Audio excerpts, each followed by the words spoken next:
Before we dive into the episode, make sure you hit subscribe on the podcast platform you're listening on.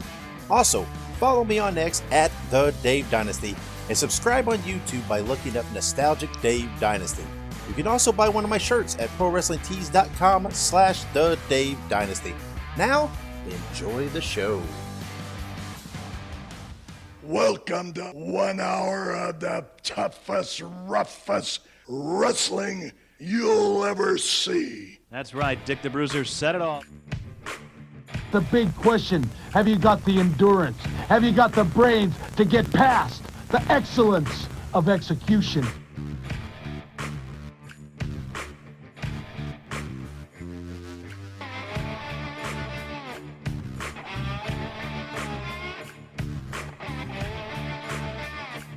The reason why Axe and myself were put on this earth is to demolish people. Bobby Heenan, that is a very good-looking sport coat you've got on. Yeah, and I paid for mine. Mine isn't government issue. Hello, everybody. Lance Russell and Dave Brown right along ringside. By golly, we're ready to go with another big week of championship wrestling. Greetings, wrestling fans, and welcome to Wrestling Nostalgia. I am your host, Dave Dynasty, and welcome to a very special Christmas episode of Wrestling Nostalgia. Happy holidays to everyone out there. This is dropping, as the kids say, on Christmas Day. So if you're listening to it on that day or after, I hope everybody had a great holiday. You got to spend some time with family, friends, or whatever makes you happy. On this episode, we got a few special treats for you. And my first treat to you is, hey, this one is going to be ad-free, right? My usual drops for, everything that we plug and support.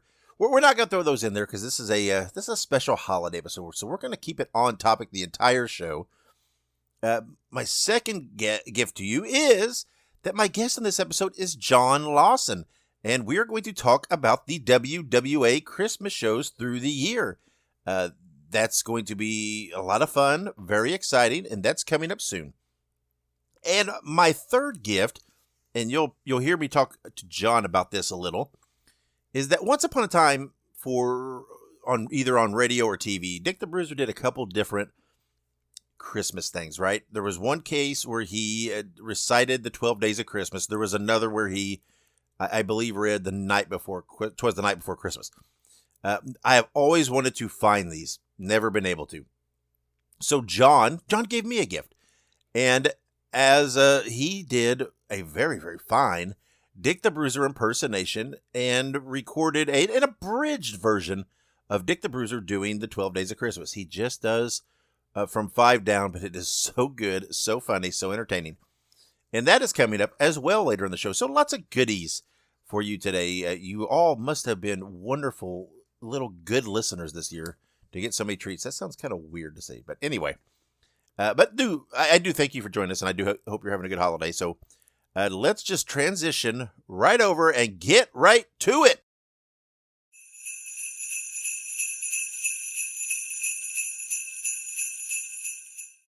And welcome back to Wrestling Nostalgia. And once again, Merry Christmas to everyone. And joining me is the jolliest of the elves, John Lawson. John, how are you? Pretty good. Thank you, Dave. Happy holidays to everybody. Yeah. John, it's funny. I've had you on here several times, and you know what? I'm such a bad host. I don't think I've ever had you tell just a bit of your background a little bit. You did on the first time I was on your program, that's true. Yeah, talk a little bit about that. Yeah, I did. We just did a straight interview, right? You and I, and then I think I also had an interview with Norm Keitzer on that episode. That's right. And so okay, there we go. That's what we'll do. We'll just, if anybody wants that, go back and listen to that in the archives. We'll make them go back and work for it. Okay, great. but today, people should probably know though that I was born in '63, so I was not present for a lot of these early shows in the '60s. When we get into the 70s and 80s, I was, but my father, it was my direct connection to that because he was on the Indiana State Athletic Commission starting in 1956, and was on the commission until it was abolished in 1980, which led to a number of changes. And when wrestling was no longer regulated, and I apologize because you're probably hearing a cat meowing in the background. That is Pinky.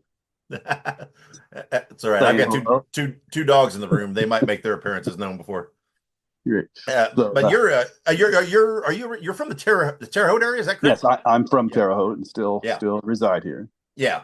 So so you the ties to your dad, which obviously, right? He was there at all those Terre Haute cards, right? I mean, all the Terre Haute cards and a lot of the Indianapolis ones. That was not really one of his assigned cities because they had different people in each region, but he was kind of more or less the troubleshooter, athletic inspector for the department because he quickly had the most seniority, plus had I think probably the most business sense, and was able to do the fact finding that they want and fill out the paperwork the way they wanted it, and the all important collecting the 10% that the Indiana State Athletic Commission got right off the top. Yeah, all ticket sales. Yeah, and I mean, it led on you were just did all kinds of different things, right? I mean, I know you as just a little kid, I started taking pictures and soon started having stories and pictures published in the wrestling news and several other publications, and also started doing my own newsletter when I was only like 11 or 12 years old, and did that for a number of years. From probably like about 75 to 81, then took a break from that and came back and did another short stint in the mid 90s with another newsletter. But I've been a fan, all my life, and don't go to nearly as many shows as I used to. But then again, there aren't as many shows to attend as there were back in the day. That's right.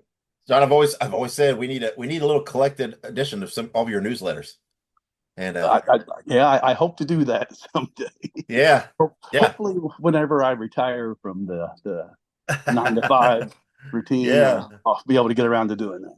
Well, very good. It's something to look forward to for future Christmases, and so let's dive into this because pretty much for the most part every year there was at least a Christmas adjacent card. For WWA.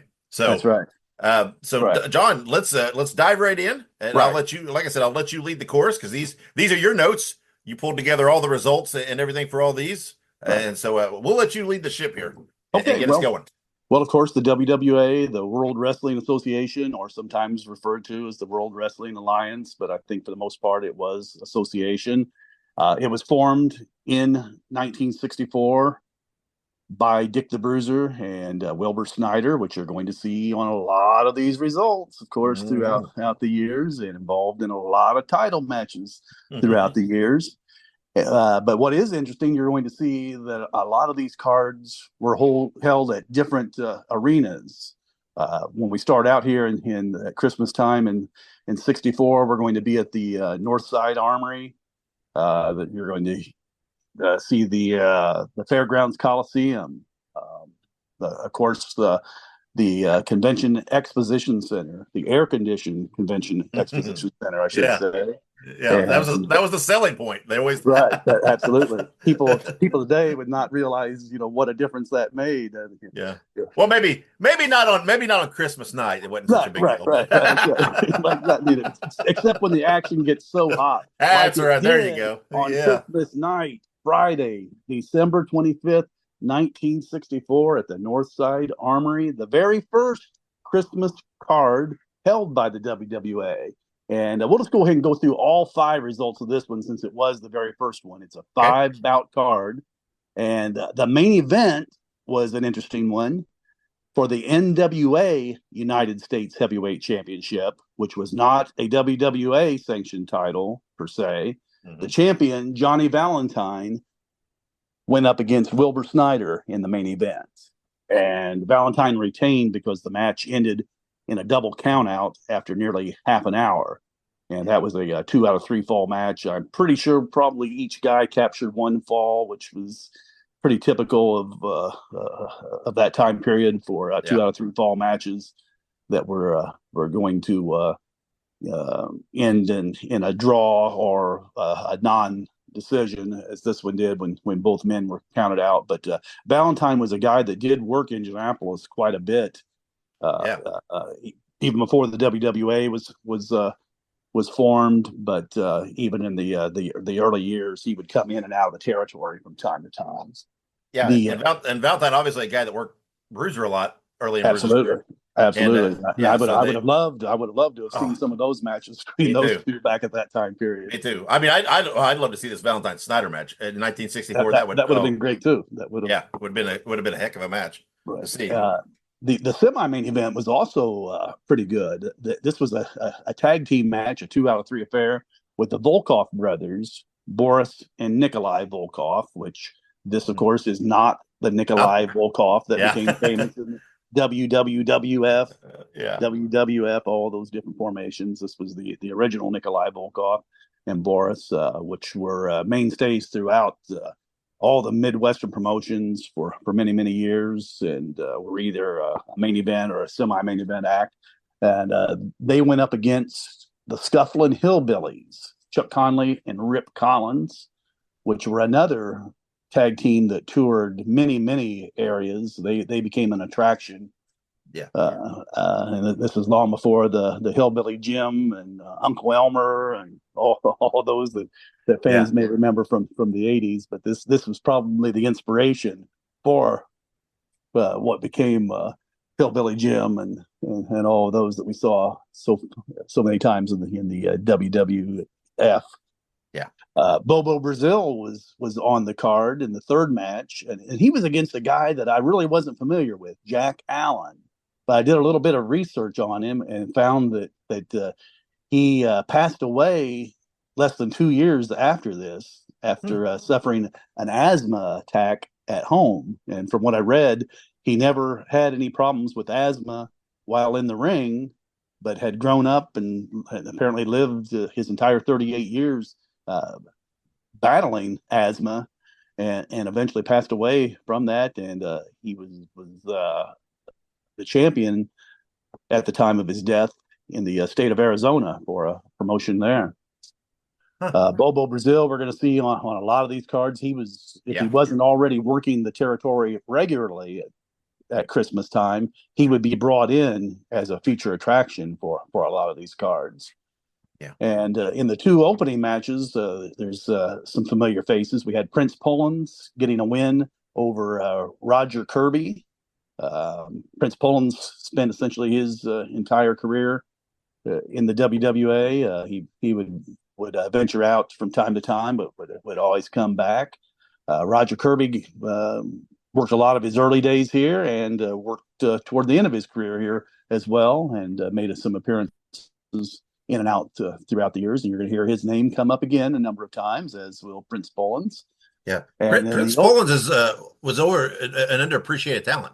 Absolutely. A lot of people, don't realize. I mean, again, probably due to a lack of footage. That's one thing that hurts some of these guys. That's true. But Prince Pullins was looked great. I mean, had a great physique, and he was underutilized. The main thing that I think that probably ended up hurting Prince the most in the 70s was the arrival first of Mike Snyder, the son of Wilbur Snyder, and then shortly after that, Spike Huber, the son-in-law of Dick the Bruiser, and then right after that, Steve Regal, the son-in-law of Wilbur Snyder. You've got these 3 young baby faces that kind of pushed him off of the card. And that kind of derailed his career, at least in the WWA, by the mid 70s. The opening bout had Angelo Poffo, who's you're going to hear his name on a lot of these cards because he worked the territory quite often. And he got a win over Luis Montero.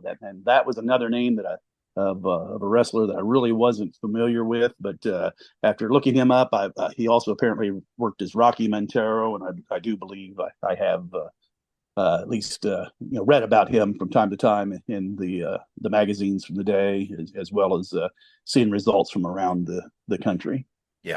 And of course, everybody knows Angelo Poffo, the father of Randy Savage. Landy Poffo, Right. owned the ICW in Kentucky, but did just a Midwest guy, right? I mean, from Illinois. Right. Near, yeah, they live near Chicago for a good for a lengthy period of time. So that made it pretty easy for him to make the drive down to Indianapolis during this time. Yeah, and had a good run in. Well, I'm sure he'll pop up again. Had a good run in the WWA. Yes, obviously prominently featured with as part of a tag team that will probably pop up at some point, I would assume. I believe so. Yeah. So that one was a Christmas night card. Not all of these are actually going to end up being on Christmas night, but the very next year, once again on Christmas, this time a Saturday. But instead of being at the Armory, they've moved to the bigger arena, the Coliseum at the Fairgrounds, which of course still exists. It was recently remodeled, and WCW would end up running shows there in the '90s after they were not able to get dates at the bigger arena that the WWE was using, or also because it would be a little less expensive. And AEW has run all their shows up until the most recent one, where they went to the new arena in Fishers. Had always been at the Coliseum. Yep. But on this one, we had another 5-bout card, some of the same familiar faces. But on this one, we had a great main event for the WWA title, where we got to see a title change. Dick the Bruiser won back the WWA championship by beating Gene Kiniski 2 falls to 1. Kiniski, of course, was not only also going to be a champion in the WWA, but he also had the rare feat of winning the AWA and the NWA World Championship. So he had an illustrious career. And I don't know about you, but Gunther kind of reminds me an awful lot of Gene Kiniski. Kind of the way he carries himself, and he has kind of like of what a European Gene Kiniski look might be if he were around today. So yeah, I can see that. But again, Gene Kiniski, another guy Bruiser liked those guys, right? Those no nonsense tough guys. The Johnny Valentine, the Gene Kiniskis. He liked working with those guys that you could hit and be expected to actually be hit back. Yeah. And Kiniski was a guy that my father would talk about a lot, as well as Valentine, as you mentioned, as two of those as being two of the toughest son of a bitches he ever saw. Yeah, I bet. Yeah. The semi-main event also had a tag team, had a title change, this time for the tag team title. And in this match, Wilbur Snyder and Yukon Moose Cholak defeated the Assassins to win the tag title. And the Assassins, in this case, were not the ones that were famous in the southern states, but a Dick the Bruiser creation that were putting hoods on Joe Tommaso and Guy Mitchell, who, of course, has a guy that we've done an episode on where we highlighted not only his WWA career, but all of the many, many different names that he wrestled under with the mask and without. Of course, he finished up his career as Jerry Valiant, and when he became part of the Valiant Brothers tag team. But the Assassins were one of the top tag teams in the early years of the WWA. Won the tag team title, I believe, 3 times on that during their run here. Johnny Valentine was back on the middle of the card this time, as was Bobo Brazil, his opponent. Bobo got disqualified in that one. We had midgets on the card, Jamaica Kid over Fuzzy Cupid. Those are 2 of the biggest names in midget wrestling from that time period. That's kind of like a misnomer when you say biggest names in midget wrestling. I chuckle every time I hear the name Fuzzy Cupid. I don't. If people aren't familiar with Fuzzy Cupid, they ought to look him up just to see what he looked like and how he would pose for pictures. He had a great look. Ray Gordon was on the opening match. Defeated a guy by the name of Mighty Hercules, not Hercules Hernandez or Hercules Cortez. This was a different one. But he was another fairly well-known name. So I'd say that was a very good card from top to bottom as well. Yeah, I agree. Now, do you remember at this time, was Bobby Heenan, had he debuted yet? Was he managing the Assassins yet? Oh, he ended up managing the Assassins. I don't know if he was with them at that run or not. I can't remember. For some reason, I was thinking it was 66 before he started managing them, but I thought so too. I thought this might be a little bit early for Heenan. Right. Interesting. The next card in Indianapolis, when they headed back to the Armory about a month later, they had a tag team tournament on that card, and the Assassins won that tournament over the Volkov brothers in that one. There were some undercard teams on here. Prince Polan's was teamed with Bill Nixon, who would later become Doorknob Nixon in the later years of the WWA. They got beat in the opening round, of course. We also had Bozo Brown, also known as Bo Brown. He had a number of different names. He was called the Spaceman at different times in his career. He was kind of a strange individual. But Scuffle and Hillbilly's back here on this card. Yes, they were, and surprisingly, they lost in their first round match against the Assassins. But Bruiser was teamed up with Angelo Poffo, which Poffo must have done a babyface turn at some point there. Yeah. Not really sure how that happened, but he became a heel again shortly after that. So I wouldn't doubt if Bruiser and Poffo probably weren't at odds in that match, and that's probably was why they got beat so quickly in only 5 minutes in their opening round match. Yeah, and this card's interesting because unlike a lot of territories, right, tournaments and things weren't really a mainstay in WWA. They were not. It's not a commonplace. So to see something like this is pretty unique. Out of all the matches, I know I was going regularly starting in 1966, and from that point on, and I never attended a WWA show that had a tournament. Oddly enough, Fort Wayne regularly had tournaments, it seemed like, throughout the years, which I really don't know why they picked that city, but Indianapolis is not one for having tournaments, which were fairly common in other territories. No, I mean, Bruiser liked a lot of wacky gimmick matches and come up with some things like that. Right. Yeah, just not a lot of tournaments. Like you said, a lot of other territories utilize them for all kinds of things, just cash prizes, cars, just anything to do something. Right. And Bruiser it could be that Bruiser didn't want to have to be in the tournaments and have to wrestle multiple times. That's exactly what I was thinking, that it might just boil down to Bruiser didn't want to work more than once. Because if there was a card that also had a battle royal, more often than not, and I'd say more like 99% of the time, he was not going to be a participant in the battle royal. He'd be in the main event before the battle royal, or the main event that happened after that. Yeah, we may have just solved that issue. When we go ahead and jump to the next year, the next Christmas show, instead of being on Christmas night, it's on Wednesday, December 28th this time in 1966. And we're back at the Coliseum. And we had Angelo Poffo as part of the Devil's Duo tag team, which was managed by Bobby Heenan. Yep. And Poffo's tag team partner was Chris Markoff, who had a very lengthy career and just passed away not too many years ago, I believe. Yeah. And another underappreciated talent that just absolutely right. So good. And again, I think a lot of it was on just lack of video. But people aren't familiar with that name. He worked a lot in the AWA and throughout the South. I know he worked a lot in Florida. And the Carolinas as well, and all the way into the mid '80s, he was on cards everywhere throughout the country. Yeah. But the main event on this night in '66 was a tag team championship match, and the champions were the Devil's Duo, Poffo and Markoff, and they retained against Bruiser and Crusher. So that would have been a great match to see. I know they had a feud and traded the tag title a couple of times amongst themselves.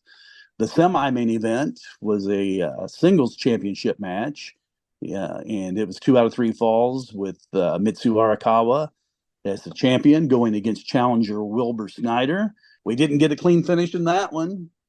The tag team championship ended in a no contest, which is essentially a double disqualification, with Bruiser and Crusher not able to beat the Devil's Duo. But in this particular case, for the WWA title, it ended in a double knockout, which probably means both men collided with their heads coming in contact with one another, and neither one were able to get up on the count of 10. So that essentially ended as a draw as well. Yeah. We also have Jack Lanza winning a match over Yukon Moose Cholak. I would think that this might have been probably the beginning of Jack Lanza being Black Jack Lanza. The result that I'm finding on it, though, just has him listed as Jack Lanza, which was his name when he was a baby face. And after he turned heel, he became Black Jack Lanza and became another guy that was managed by Bobby Heenan for many, many years, not only in the WWA, but also Chicago and St. Louis. Yeah.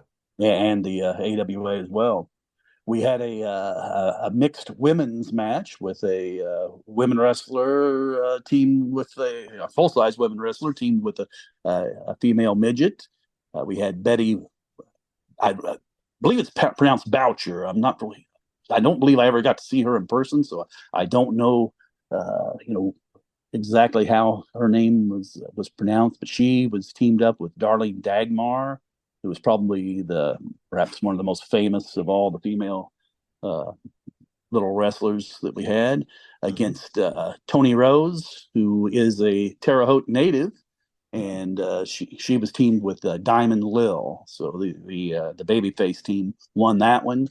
Yeah. We had Diamond Lil, obviously, I think most known for kind of being with Moolah. Moolah, yeah, living with her and everything else. You hear all those stories. Right. How close she was with Moolah. So. And I believe both were trained by Moolah and ended up being booked by her throughout their career. Yeah. We had Joe Tommaso in the opening of match. The year before, he was part of the Assassins tag team wearing a mask. Now he's not wearing a mask.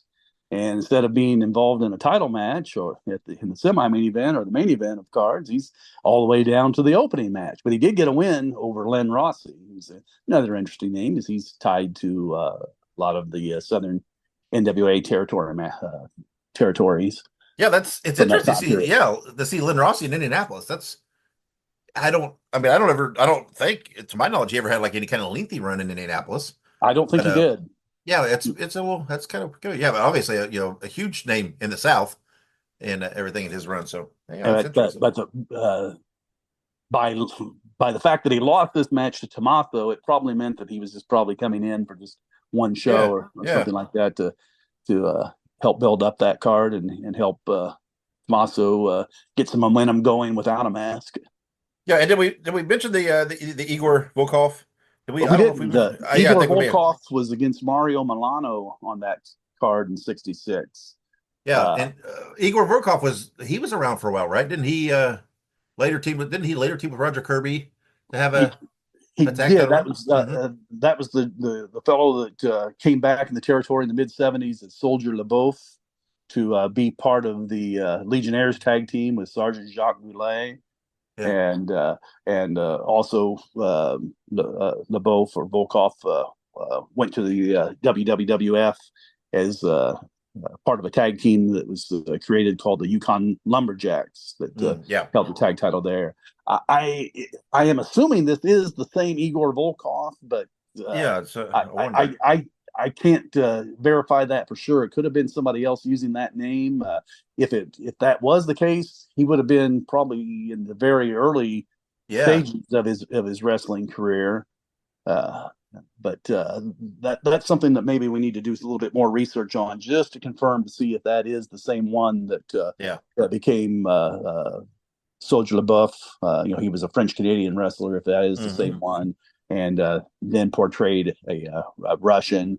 Had a pretty good tag team with Ivan Koloff for a short run in the WWA before he left the territory and then did come back and was in and out of the territory. But it seemed like he would almost always leave fairly abruptly whenever he would leave. So I'm not sure if that was on his own accord or if Who knows? there was something going on there. But I think it was mainly after he saw that his run was winding down. If he had an opportunity to move to another territory and be guaranteed, working a certain number of dates and earning a certain level of income, he was going to move on. Yeah, probably. And we should move on to 1967. Once again at the Coliseum, this time on Wednesday again, but the date was December 27th, 1967. And we had two big championship matches on top. The one that was actually featured as the true main event was for the singles title. And that's where we saw Blackjack Lanza become the champion for about a year when he beat Wilbur Snyder for the championship. Snyder had beaten Mitsu Arakawa to take the title and had a reign of I don't know, probably around close to 6 months before Lanza took the title. So that would have been the first singles champion that Bobby Heenan had and under his stable, with Lanza taking that title.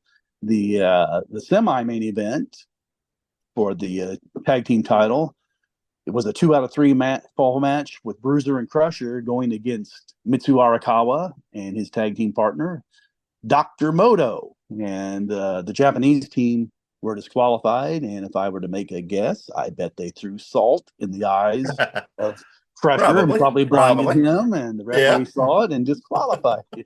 Yeah, probably. The undercard, we had some more people that were mainstays of the WWA. Paul Christie is making his first Christmas appearance, and he's on a lot of cards after this.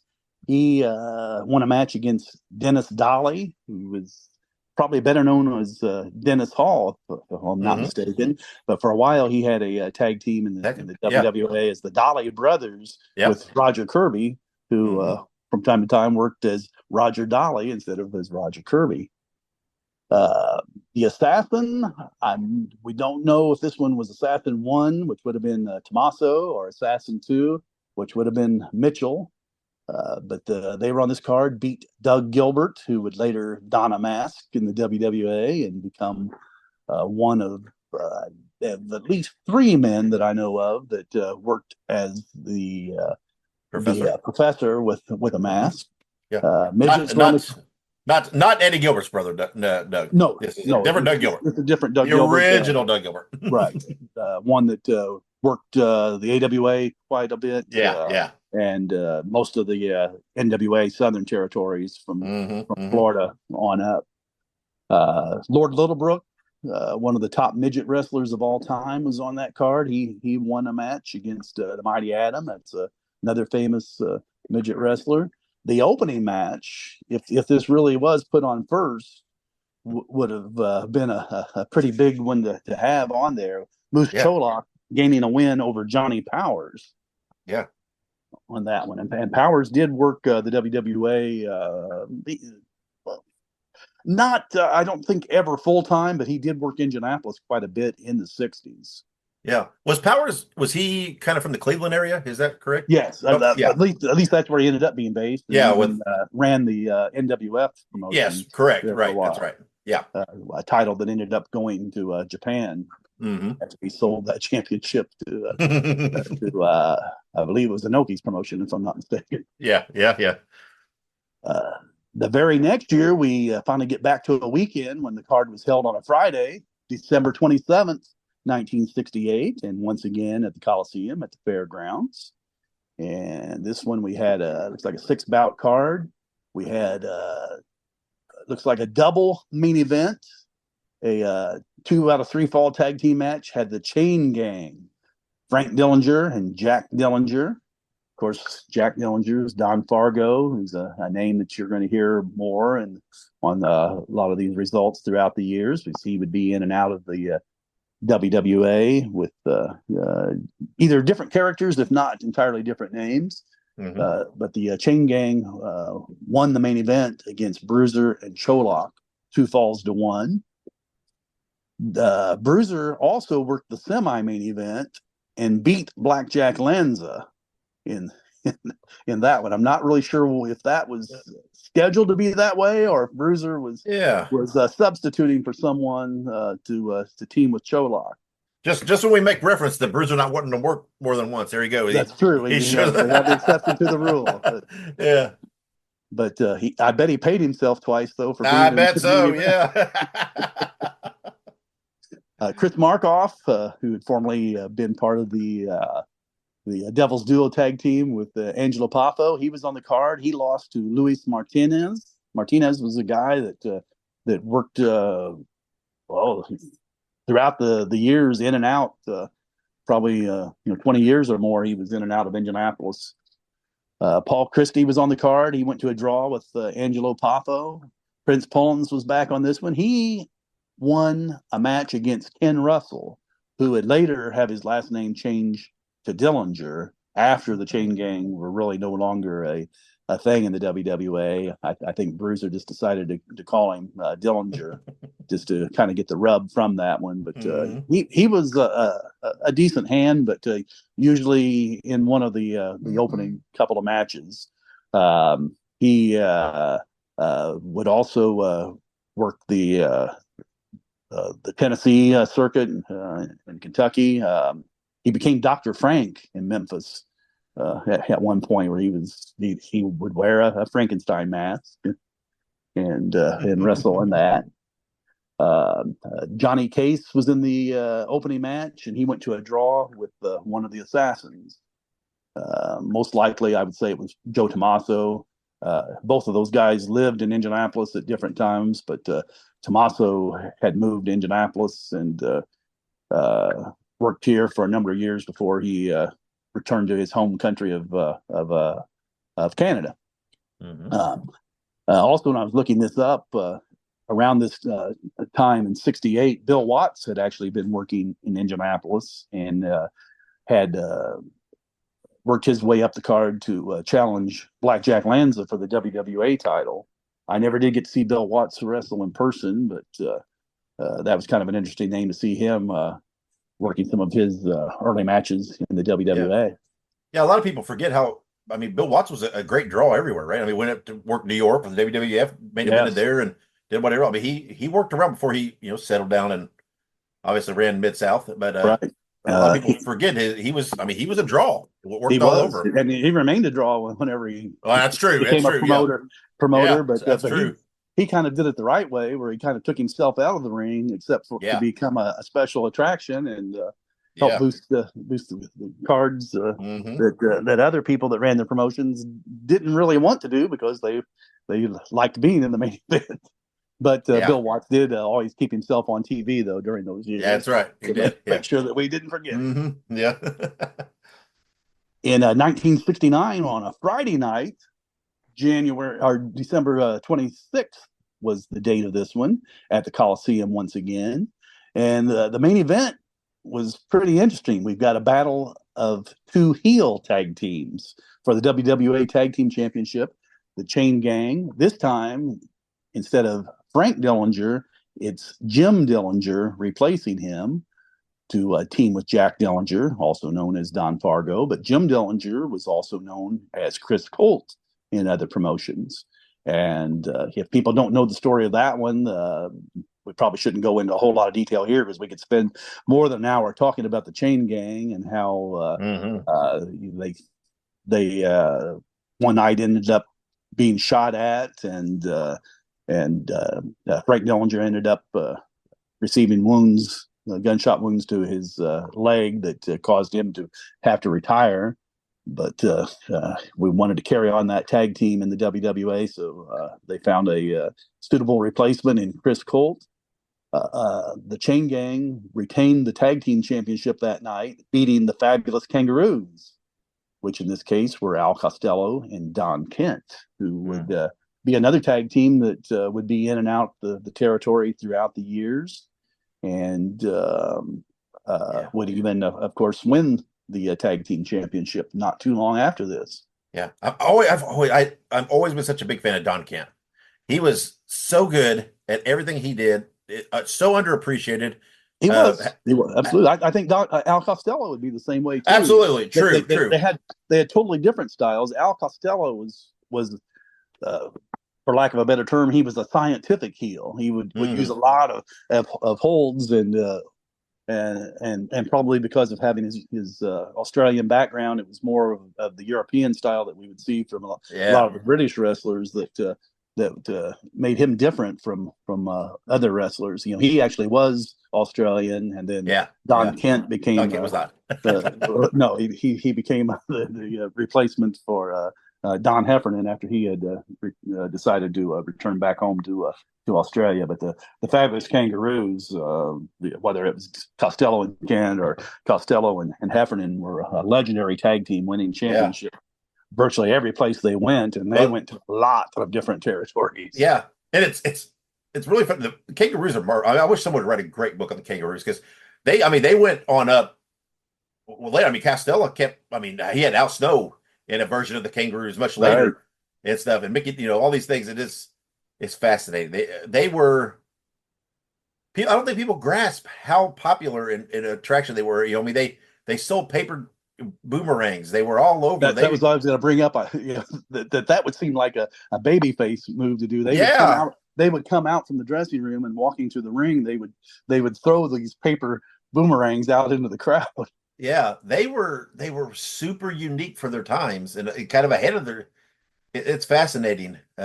They are kind of, they're kind of groundbreaking in a lot of what they did. So they had a great manager during this time too, in the form of George Crybaby Cannon, a wrestler / manager. But he was about a 400-pounder that whenever he didn't have things go his way, he would throw a fit. So that's the name. He became Crybaby Cannon.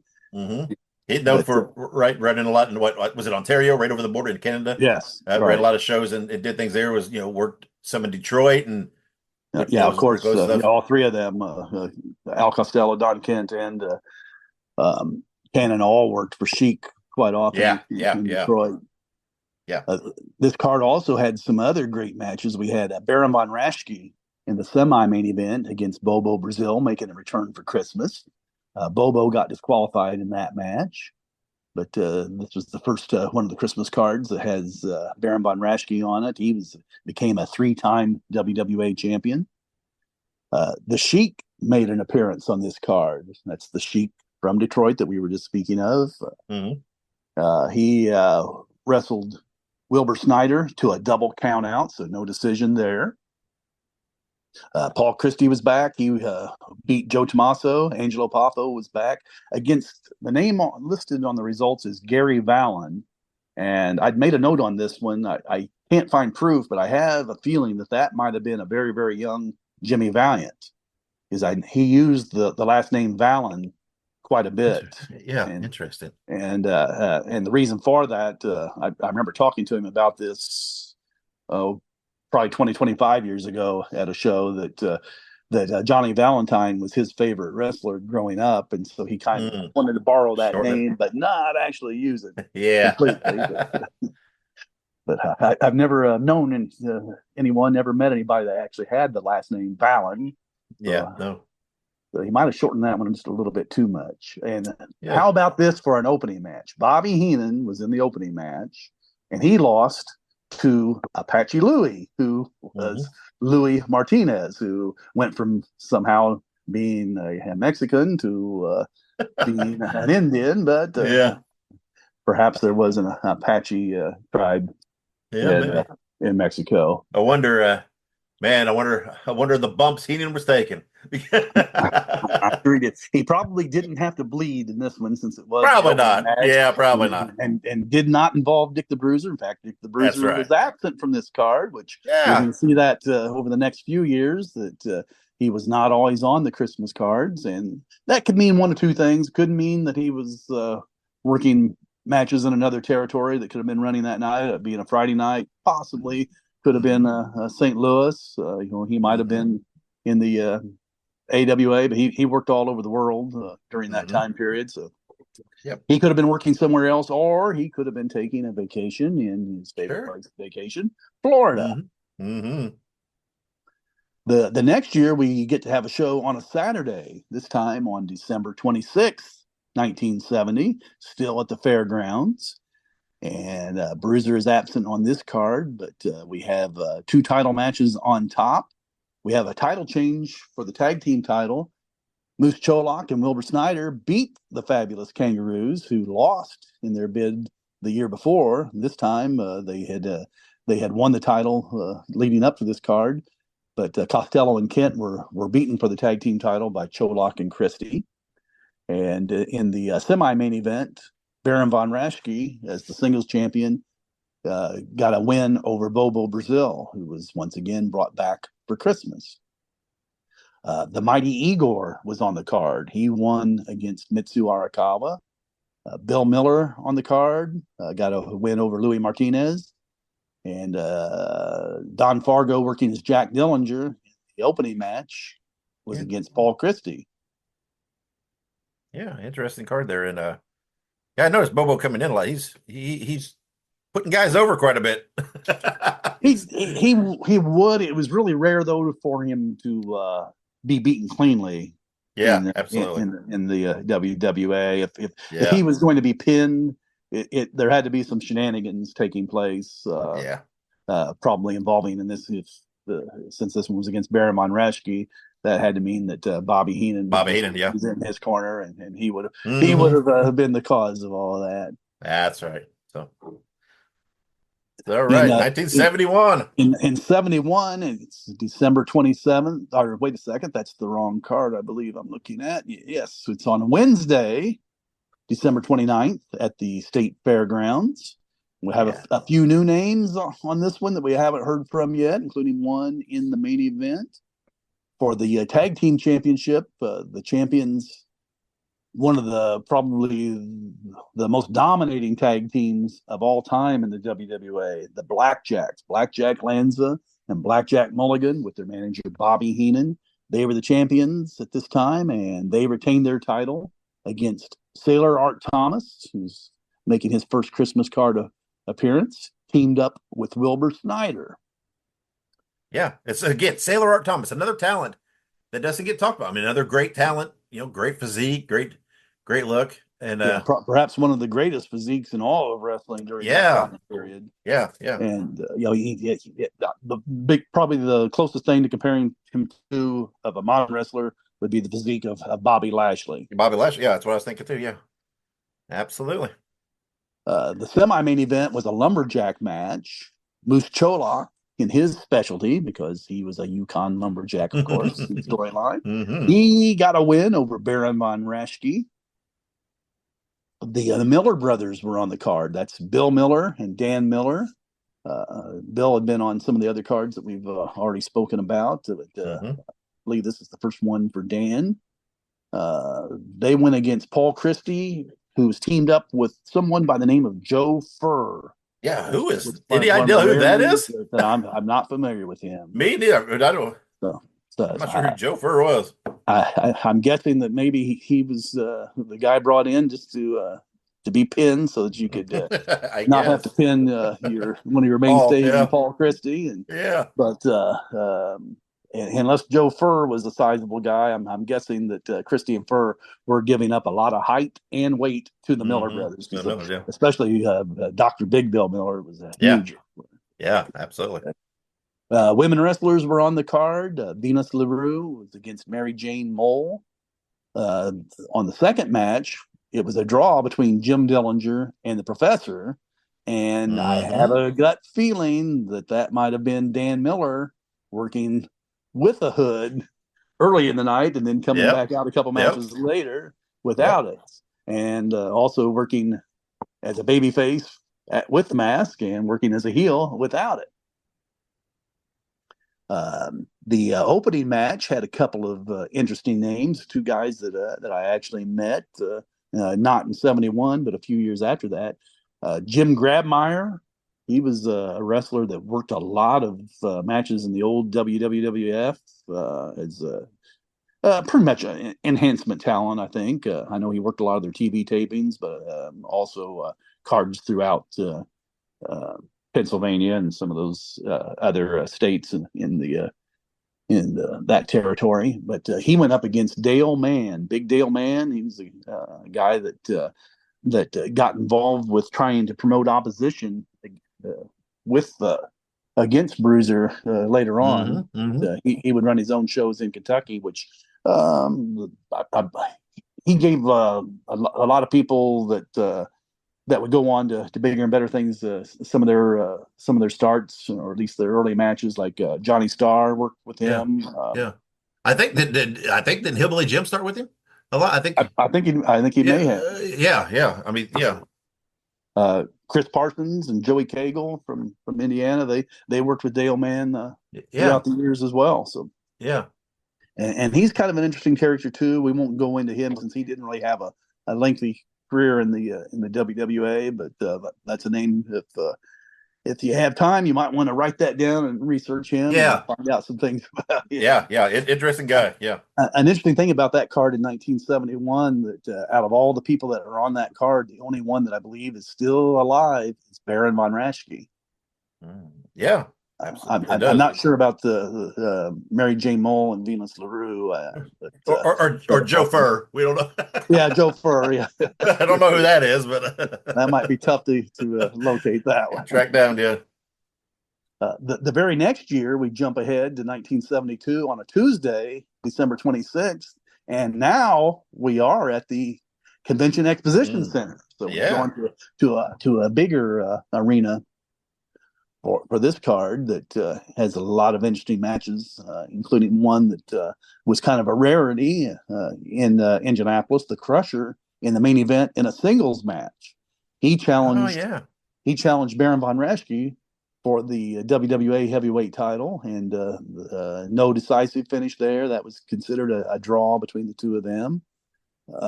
Bruiser was not on the card, but Crusher was. The Blackjacks, they won the semi-main event match against the tag team of Wilbur Snyder and Cowboy Bob Ellis.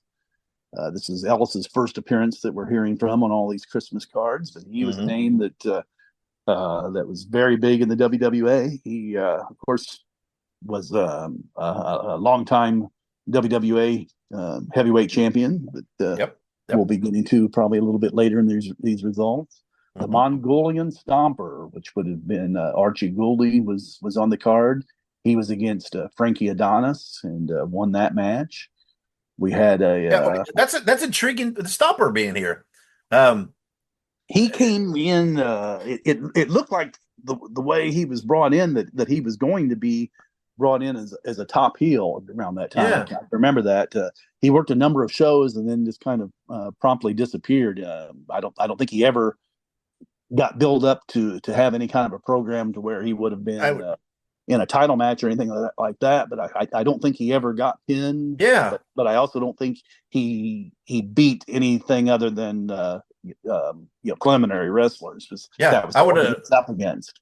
I would have loved to see Stomper and Bruiser in WWE at this around this time. That would have been a good one. They would have loved to hit each other a lot. Interesting. We had an interesting tag team match in the middle of the card. We had Indians, Billy Red Cloud and Chief Bobby Bold Eagle. That's Bob Boyer working as an Indian. He's still with us. He's getting up there in age, but he's still with us. They lost to the Japanese tag team of Mitsu Arakawa and Higo Hamaguchi, who worked a lot of his early matches in our territory before going back to Japan and becoming a big name in Japan, especially initially with the IWE promotion, where he was a tag team champion. Ernie Ladd was on this card in a preliminary match against Gilbert Guerrero. This would have been when Ladd would have been working as a heel, and I believe this would have been whenever he was doing his King of Wrestling gimmick, where he would wear a crown, much like what Bobby Shane and Jerry Lawler would do as well. Prince Pullins was on the card. I'm kind of surprised he lost to Johnny Case on this card. The opening match, we have Jimmy Valiant as Jimmy Valiant getting a win over Tom Lynch, who's also still with us, both Valiant and Lynch. So here we've got at least 3 that are still living. Mm-hmm. Frankie Adonis, I don't believe is still with us, but that is a possibility. I know he was still wrestling into the mid '80s, but I kind of lost contact with his whereabouts. Yeah. Tom Lynch, right? An Indiana mainstay, right? From Indiana. Yes, he was. Yeah. Owns a gym, and everything, and right. always owned. Yeah. Yeah. So. He was always introduced as Mr. Indiana. He actually won a bodybuilding contest. Mm-hmm. Correct. Yeah. In 1973, it's on a Wednesday, the day after Christmas, December 26th. And here we have an interesting card that did not have Bruiser on it, but it did have Bruno Sammartino on the card. Yeah, who was he was the WWF World Heavyweight Champion at the time, but also started working this territory to form a tag team with Bruiser. Mm-hmm. But since Bruiser wasn't on the card, the main event was a battle royal. But what they were doing here was a gimmick that was going around the country, having a 2-ring battle royal. Now, most territories, when they would do the 2-ring battle royal, would have all the wrestlers start out in 1 ring, and you would get thrown out into the 2nd ring and basically have a second chance to win on that side. But what they did in the WWA was set up 2 rings side by side. You might have had maybe about a 1-foot distance in between the 2 of them, and had 2 12-man battle royals taking place at the same time, so that you would have 2 winners. And in this particular case, you didn't have an eventual matchup between those 2, because Bruno Sammartino won in 1 ring, and Pepper Gomez won in the 2nd ring. So you had 2 baby faces there, and that would not have been a match that would have been promoted in the WWA. But there were interesting matches on the undercard. Bruno wore the WWF belt into the ring, and he won one of the preliminary matches against Johnny Valiant. I've seen some listings here that was a title match. I wasn't there that night. I remember it being shown on TV, but because the matches would also be shown in Chicago, they probably wouldn't necessarily announce it as being a title match on the TV program. Right. But Bruno beat Johnny Valiant on that card. Snyder was on the card. He beat Cowboy Parker. That's an Ohio wrestler that is making his first appearance on these Christmas cards. The Professor, which would have been Danny Miller, was back. He lost to Jimmy Valiant. Heenan, who had wrestled Louis Martinez on one of our earlier Christmas cards. Got his revenge and got a pin win over Louis Martinez. Billy Red Cloud got a win over Baron von Raschke, which I guess that wasn't too surprising, because Red Cloud was one of the 3 men to end the title reigns that Baron von Raschke had in the WWA. Yep.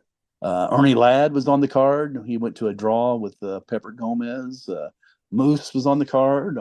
Mitsu Arakawa, Cowboy Bob Ellis was on it as well. Yeah, lots of the here's a lot of the 70s WWA mainstays here on this show. And absolutely, I'm just kind of surprised. I guess Bobo's not on the card, probably mostly because we've got Bruno Sammartino being brought in. Probably during that time. Yeah. A short time after that, it wasn't a Christmas card, but the very next card was held on January 5th, 1974, and that was the night that the Valiant brothers beat Bruno and Bruiser for the WWA tag team title. So that was an interesting match. And on that one, we also had a great semi main event with Cowboy Bob Ellis, the singles champion in the territory at the time, wrestling Ivan Koloff in that championship match, which ended in a draw. In 1974, it's again on December 26th. This time that's a Thursday. And this was the first card that I saw that was actually being billed as a Christmas special. I'm sure the others were in some fashion being called a special card for Christmas, but this one in the print ads actually listed it as that one. And we had a number of interesting matches on this one. We've got Wilbur Snyder on the card, but we again do not have Dick the Bruiser on that one. But in the main event, we had the Sheik going up against Cowboy Bob Ellis, and Sheik got a win over Ellis, who until not too long before that had been the WWA champion for nearly a year. But he had lost the title to Ox Baker, who was the champion in the semi-main event, defending against Bobo Brazil back for Christmas. Bobo was the winner by disqualification after Ox Baker's manager, Hanson Johnny Starr, interfered in that match. The tag team championship was being defended on the card, and the champions at this time were the Legionnaires, the first incarnation of that tag team, Sergeant Jacques Goulet and Private Don Fargo, that same Don Fargo that was part of the Chain Gang earlier on. And they went to a no contest against Wilbur Snyder and Pepper Gomez. And that match featured interference by not one, but two people. Johnny Starr interfered for the heels, and Moose Cholak came out to help the babyface tag team. Sam Maneker had a match of sorts on this card. Sam Maneker, of course, was the legendary TV commentator and also the basically the manager behind the scenes, running a lot of the day-to-day activities of getting the arenas set up for their different dates, and especially if there was a card that didn't have Bruiser or Snyder on it, you can be almost guaranteed that Sam Maneker would be there. Yeah. He had an arm wrestling match against Eddie the Brain Creechman, the manager of the Sheik. Yeah. Creechman was disqualified in that arm wrestling match. Mighty Igor was back, and that's probably because he was working the Detroit territory and probably made the trek from Detroit along with Sheik and Creechman in the same car. Yep. If I were a betting man. He went up against a guy by the name of Ricky Hamilton, who's I think he was from Ohio. He was around the WWA for a few years during that time. Never really got a push. Mike Snyder was on this card, teamed up with Paul Christie, and got a disqualification win against Mitsu Arakawa, who's teamed up with his manager Mark Manson, who's another name that we've talked about on other episodes of this program about how underrated he was as not only as a wrestler but as a manager as well. Yeah, bump machine, just a bump machine. Absolutely. Manson also worked an early match against Bobby Bold Eagle, so that probably means that someone missed the show for weather reasons or who knows what. Bill Miller was also on the card. He went up against Clem Turner, who was a former NFL player. I know he played for the Denver Broncos. Not a big name in NFL, but he worked the WWA territory for a couple of years during that time. Yeah. So interesting card there. So hey, let's right here, John. We're going to pause here and take a break and split this. And the reason, kind of, I want to get a pause here. And this is where I want to. I talked about it in the opening, and I called this, John. I called this your Christmas gift to me. And this all started, in which I think I explained a little bit in the opening. Where at some point in time, I can't remember. It's on the radio, TV, both. I don't remember. I have seen advertisements in the newspaper of Bruiser. One time I saw that he was going to read "'Twas the Night Before Christmas." And the other time was Bruiser was going to do the 12 Days of Christmas. And I have always looked for tape, try to hoping I get a tape for this, of one of them or both of them. I've never found any information, nothing. Can't, I don't know. Who knows? But you created kind of an abridged version of the 12 Days of Christmas as Dick the Bruiser. And it was abridged because I don't think my voice could have gone through. I bet. Yeah, I bet. And you did from 5 days down, kind of like how the ending would be from 5 on at the end of 12 Days of Christmas. Everybody's familiar with 12 Days of Christmas. But yeah, you did it Bruiser version. It's very, very funny. Very, very good. So So let's pause. We'll pause on ours. Well, let's play that. Give everybody a little musical interlude, and then we'll come back and finish out the Christmas shows. Great.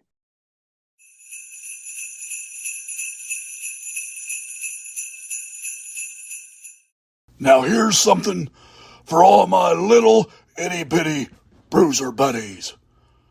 On the 5th day of Christmas, promoter Bob Luce gave to me 5 title reigns, 4 cases of beer, 3 pinfall wins, 2 pints of Heenan's blood, and a cage match in Indy. What? Only 5 titles? I've been the world's champion more than 5 times. Who wrote this? Where's those 9 ladies a dancing? And make sure that beer's Heineken.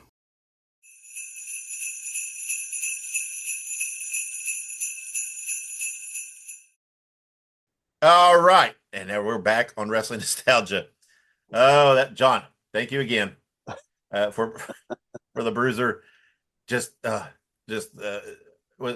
I can't have the original, I've got that and that's good enough. So that's here. I'll put that out there. Just that segment on social media in different places, so that people that don't listen to my show or whatever can still hear that, because I think I don't know, maybe we might have a viral moment here. Who knows? Yeah, that would be great. Let's see what happens. So all right. So now that we've paused and had a little musical interlude, let's jump back into the shows and see. I think we're ready for what, 1975, correct? 1975, and this is great because Dick the Bruiser is back, working the Christmas time on Friday, December 26th, 1975, for what was called a Christmas special, and the main event for the tag team championship inside a steel cage. We had Bruiser and Crusher back together again as the champions, and they were victorious over the Legionnaires. This was the second version of the Legionnaires, with Sergeant Jacques Goulet now teamed up with Soldier LeBeouf, who replaced Don Fargo after he abruptly left the territory while working as a tag team with Goulet. That would have been a great one to see. Those were 2 great tag teams. We also had a big singles championship match where Pepper Gomez was the champion, going up against the man he beat for the title, Ox Baker, and Ox lost that match by count out. The Strangler, which would have been Guy Mitchell, returning now, no longer as the Assassin, no longer as Guy Heenan, no longer as just Guy Mitchell, and not yet Jerry Valiant or Madman Mitchell, or on and on and on. He went to a draw against Wilbur Snyder. Chuck O'Connor was on this card, which that is the original ring name for the man who went on to be more famous as Big John Studd. And he went up against, this would have really been a battle of 2 heels, but at the time, Duke George was a preliminary wrestler that if you needed him to be a heel, to basically be a job guy and not really get much offense in against a much larger heel opponent in the form of Chuck O'Connor, you had Duke George, who would later go on to become a manager as Major Duke George. Best known for being the manager of the Valiant Brothers later on here, just a few years after this. Spike Huber was on the card. He went up against Ken Dillinger. Cholak was on the card. Chief Bold Eagle was there, and he got a win against an interesting name, Rodeo Jones. That was a guy from, I believe, from the Chicago area. He was probably another one that was a little bit underrated. At one point, Bruiser did have plans for him. I mean, he wanted him to adopt a disco gimmick, because, believe it or not, Bruiser had some kind of an infatuation with disco music. Bruiser loved music. I don't know if people realize that, but during the disco era, that was whenever he permed his hair and Yeah. had all that. But he had ideas for that. But I don't know if Rodeo didn't want to Oh. do it or just didn't think he could do it. More than likely, if he was calling himself Rodeo Jones, he was probably a country boy and was probably involved in actual rodeos, and it probably wouldn't have really worked for him. But who knows? Now that would have been interesting. All I can picture is permed Disco Dick the Bruiser in a leisure suit. Oh man, that's wild. I also see the name on this card of Fernando La Pantera. Who is that? Yeah. Well, his name got changed later on. You may just remember him as Jose Pantera. He was a Mexican wrestler. I was wondering. Mm-hmm. Right. I was wondering if that's who that was. Right. And he was pretty good, and it took him a while to get there, but he had a fairly interesting look. He had a big afro, and I thought that he would have been a good one to be teamed up with Jack Cougar, and they could have recreated the Cuban Assassin tag team with that one. Whenever we discussed Jack Cougar, he's one that had several different personas, but he was a bounty hunter at one point. He became an oil sheik whenever that became the thing to be in wrestling. Whenever the United States was having a conflict with Iran, but that they had a similar look that would have worked well as a tag team for that one. So Pantera was in and out of the territory. It's interesting about the Mexican wrestlers that Bruiser and Snyder would have working underneath.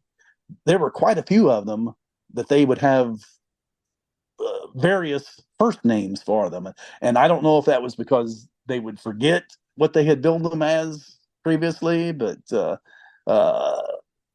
or if it was just to make it sound like it was a different wrestler, but they would have the same last name. But so many of them, they would just go ahead and just give the first name of Jose to. Yeah. And of course, that's what I said. Pantera became Jose Pantera there at one point when they dropped the La from his name and changed to Fernando. But he worked the entire territory. I saw him many times, not only in Indianapolis, but Terre Haute and a number of the other smaller cities in the territory. Yeah. All right, then let's move on. 1976. In 1976, we're on a Monday. It's December 27th at the Convention Center. This one was a Christmas spectacular. And we did have a spectacular main event. You got basically a wrestler and a manager going up against a wrestler and a manager, where we have the Sheik and his manager, Eddie Creechman, going up against Dick the Bruiser and Sam Menaker, because, of course, he would always be in an altercation with Eddie Creechman. A couple of years earlier, we had them in a arm wrestling contest.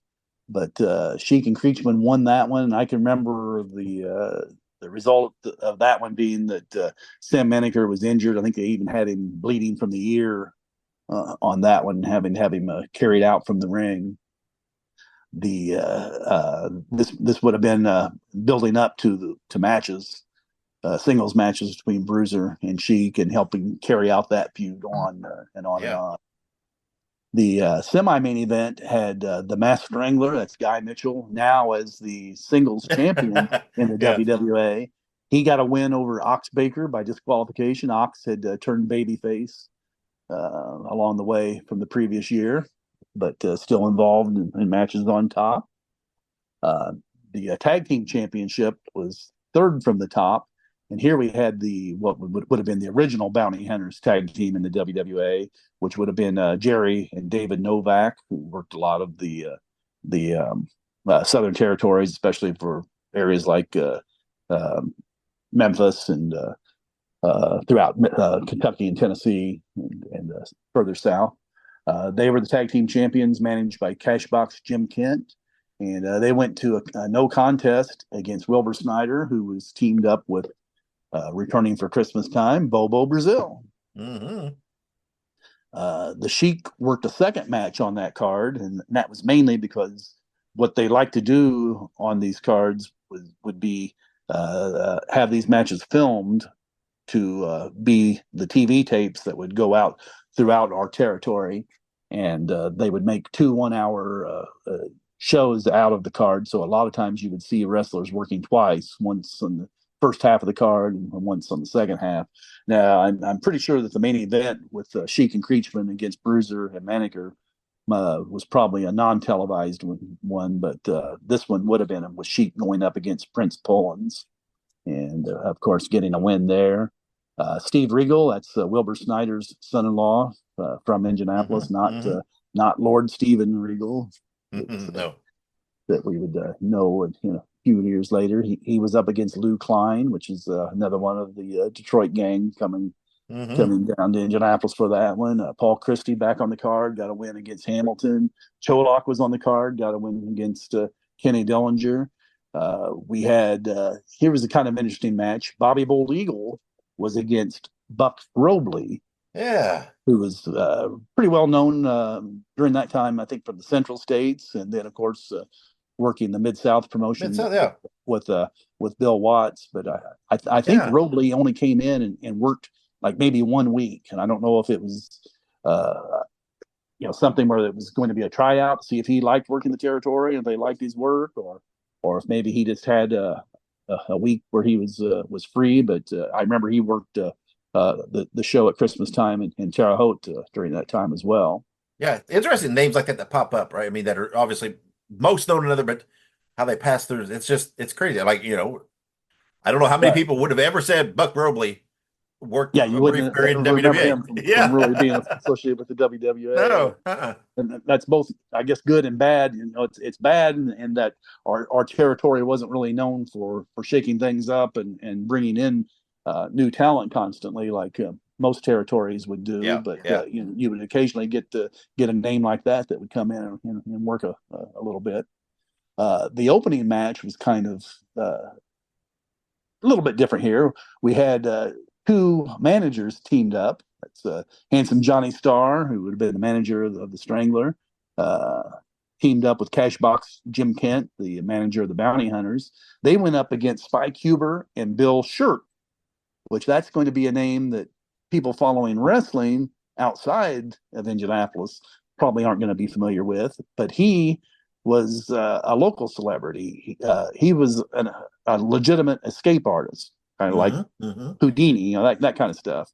And so was this around the time of that movie? The movie he made? Yeah, he funded his own movie to have him star as an escape artist on that one. I didn't get to see that movie, so I don't know how many stars or thumbs up it got. But because I think Huber and Bruiser, a couple guys were in the movie in some capacity. Yeah, they were. They were. Shirk also owned a number of radio stations in Indianapolis, and he would help promote the wrestling that way. And he was also able to get appearances on local television talk shows to talk about this stuff. And there were other cards that he would appear, and he would do his stunts. Sometimes where he'd be hanging above the ring in a straitjacket. And I can remember on one night where Spike Huber was holding the rope that was supposed to be what was holding him up, keeping him from falling from the ring, and he got attacked by heels, and almost caused the demise of Bill Shirk. But I remember from that night though, was even though whenever Spike would be knocked down, he would hold on to that rope. But you would kind of think if Spike was falling down, that rope would be pulling and Shirk would be going up and down. He never seemed to move, thankfully for his sake. Interesting. So that was 1976 with some different names appearing on a card, which was a good thing for that. The next year in 1977, we had a card that I definitely remember being at, Christmas Spectacular on Monday, December 26th. It was a triple main event with 3 title bouts, and something else that I'm going to point out that was a little bit different about that one. But the main event inside a steel cage and $10,000 at stake, which meant that each of the 2 participants put up $5,000 of their own money. We had Dick the Bruiser winning back the WWA Championship from Ivan Koloff to end their feud.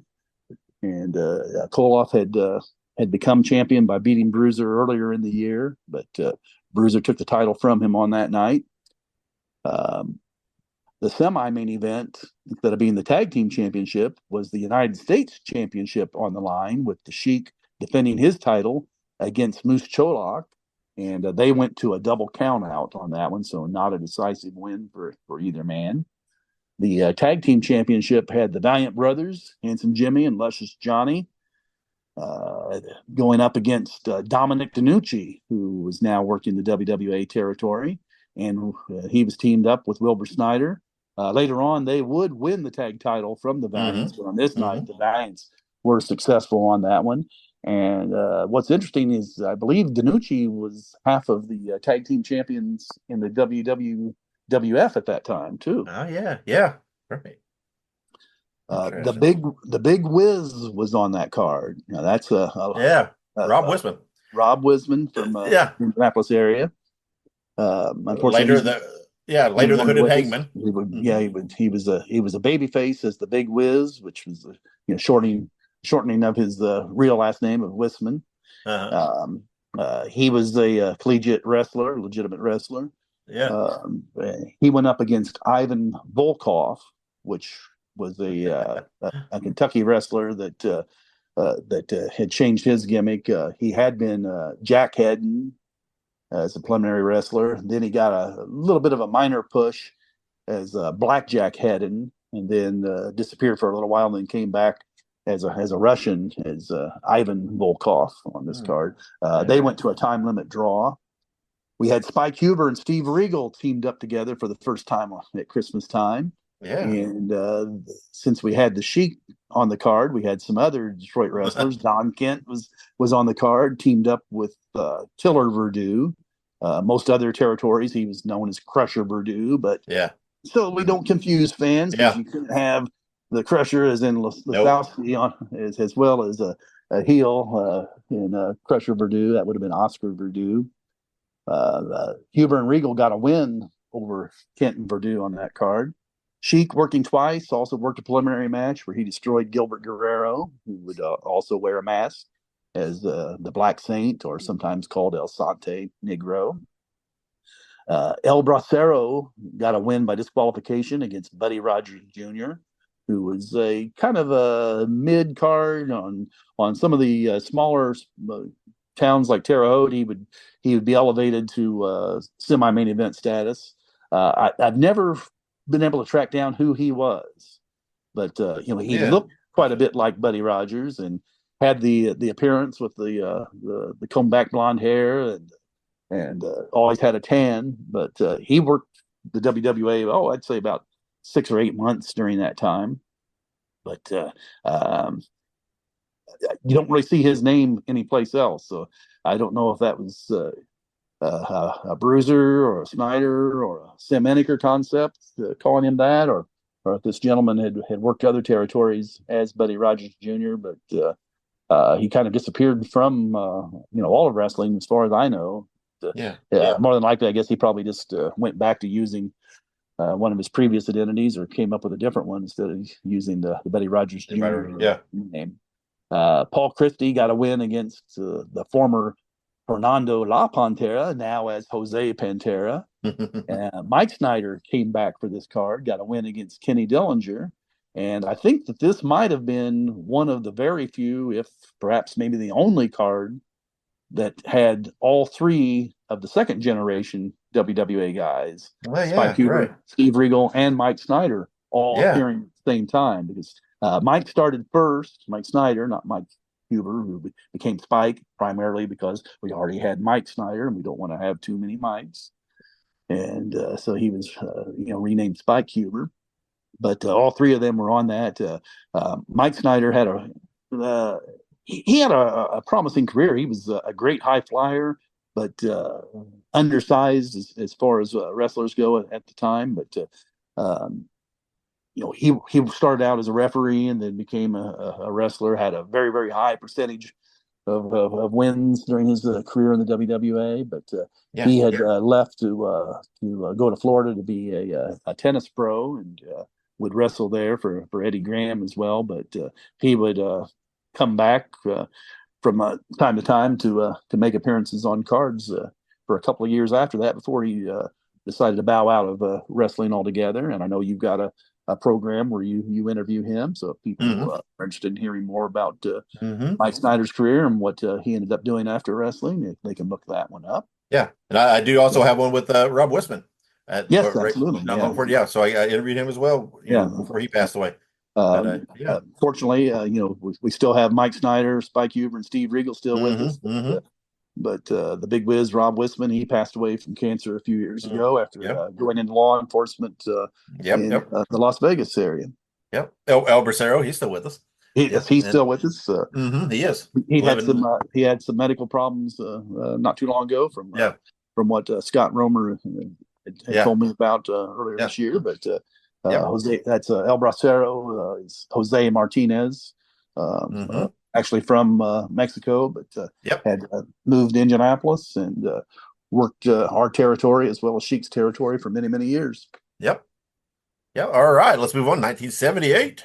1978 at the Convention Center for another Christmas spectacular and another card with a triple main event, although there had to be some changes because the Sheik, who was supposed to be there defending the U.S. title in a semifinal, if you want to consider these, you have to have a main event, even if it is a triple main event. There is one main match, and of course that's going to involve Dick the Bruiser in a Texas death match against Madman Mitchell, who got the win over Bruiser in that one.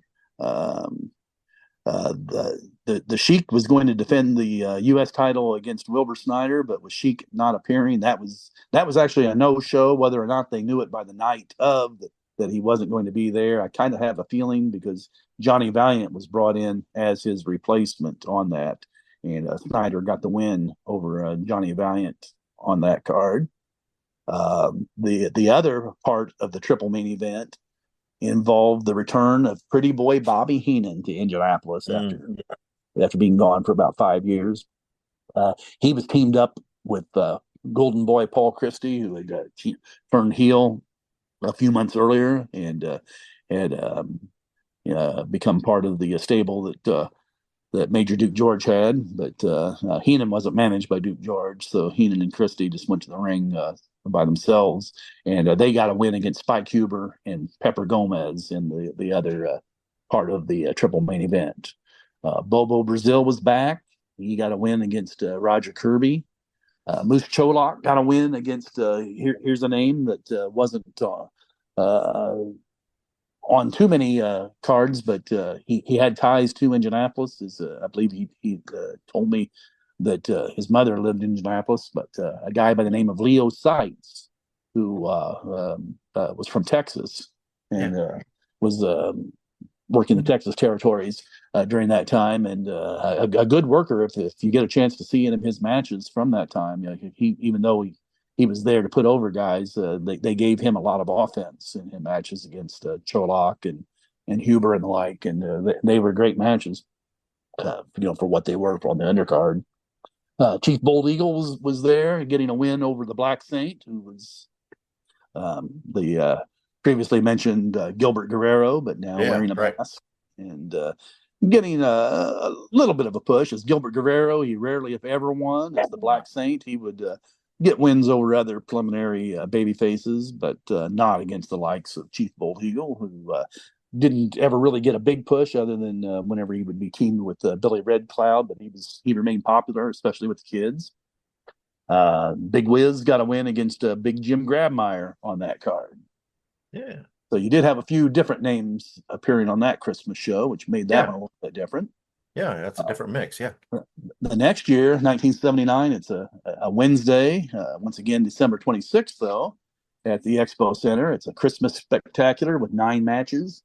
The main event was what was called a Sissy Waves the Flag match, which was basically what other territories would just call a flag match, where this was a tag team affair with Bruiser teamed up with his son-in-law Spike Huber, going up against Paul Christie and Bobby Heenan in that match. And in order to win, their team had to basically surrender by waving a white flag. And Bruiser and Huber were victorious in that one. A very, very interesting semi-main event match was a non-title match with King Kong Bruiser Brody, the champion at the time in the WWA, going up against Moose Cholak, who scored a pinfall win, since it was his specialty match, a lumberjack match against Brody. But that was still, I think, considered an upset. That Cholak would pin Brody, because Brody wasn't really keen on doing jobs anywhere. He wrestled unless it was for where he made his bread and butter in Japan. Bobo Brazil, now working in the WWA territory as a regular, was on the card. Went to a draw against Dr. Jerry Graham Jr., friend of your podcast, I know. Yeah. Jerry Jaffe, working as Jerry Graham Jr. The Reverend Tiny Tim Hampton was on the card. He was a wrestler slash manager.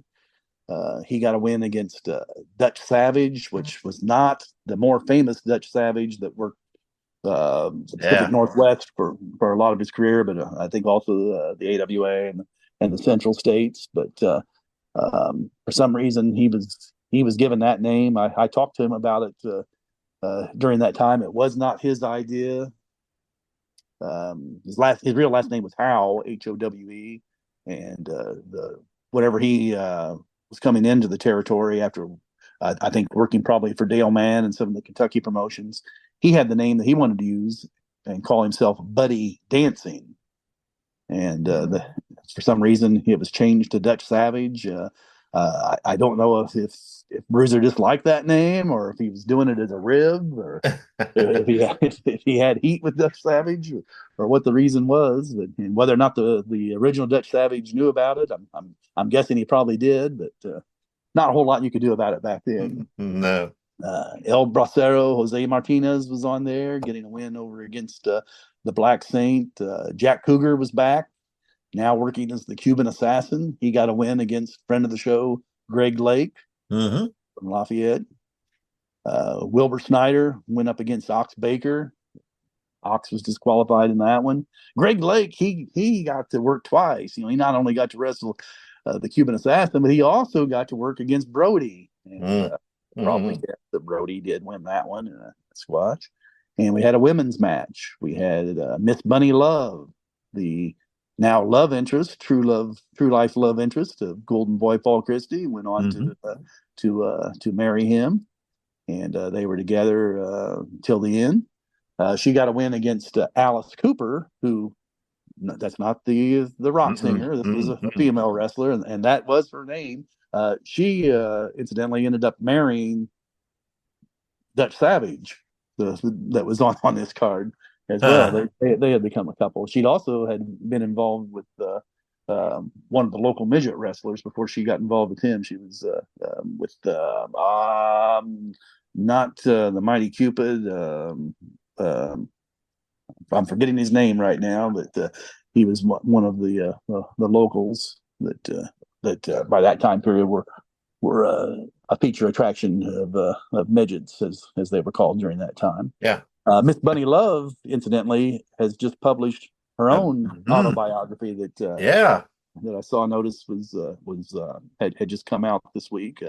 I had the pleasure of seeing her this past August at Cauliflower Alley Club in Las Vegas, and that was the first time I'd seen her since I think 1982. So it'd been 42 years since we had gotten to catch up with one another, other than communication through Facebook. But Miss Bunny Love got the win on that card. Yeah, everybody go look that up. I believe it's on Amazon too.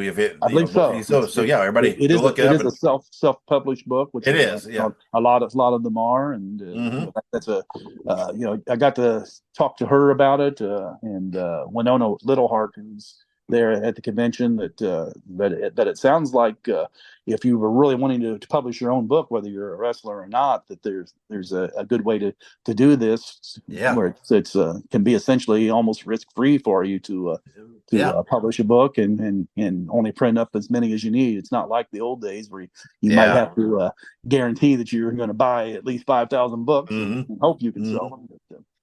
But, so everybody go to Amazon, check out her book, and there is also a Paul Christie book out there that's been out. So there's get them.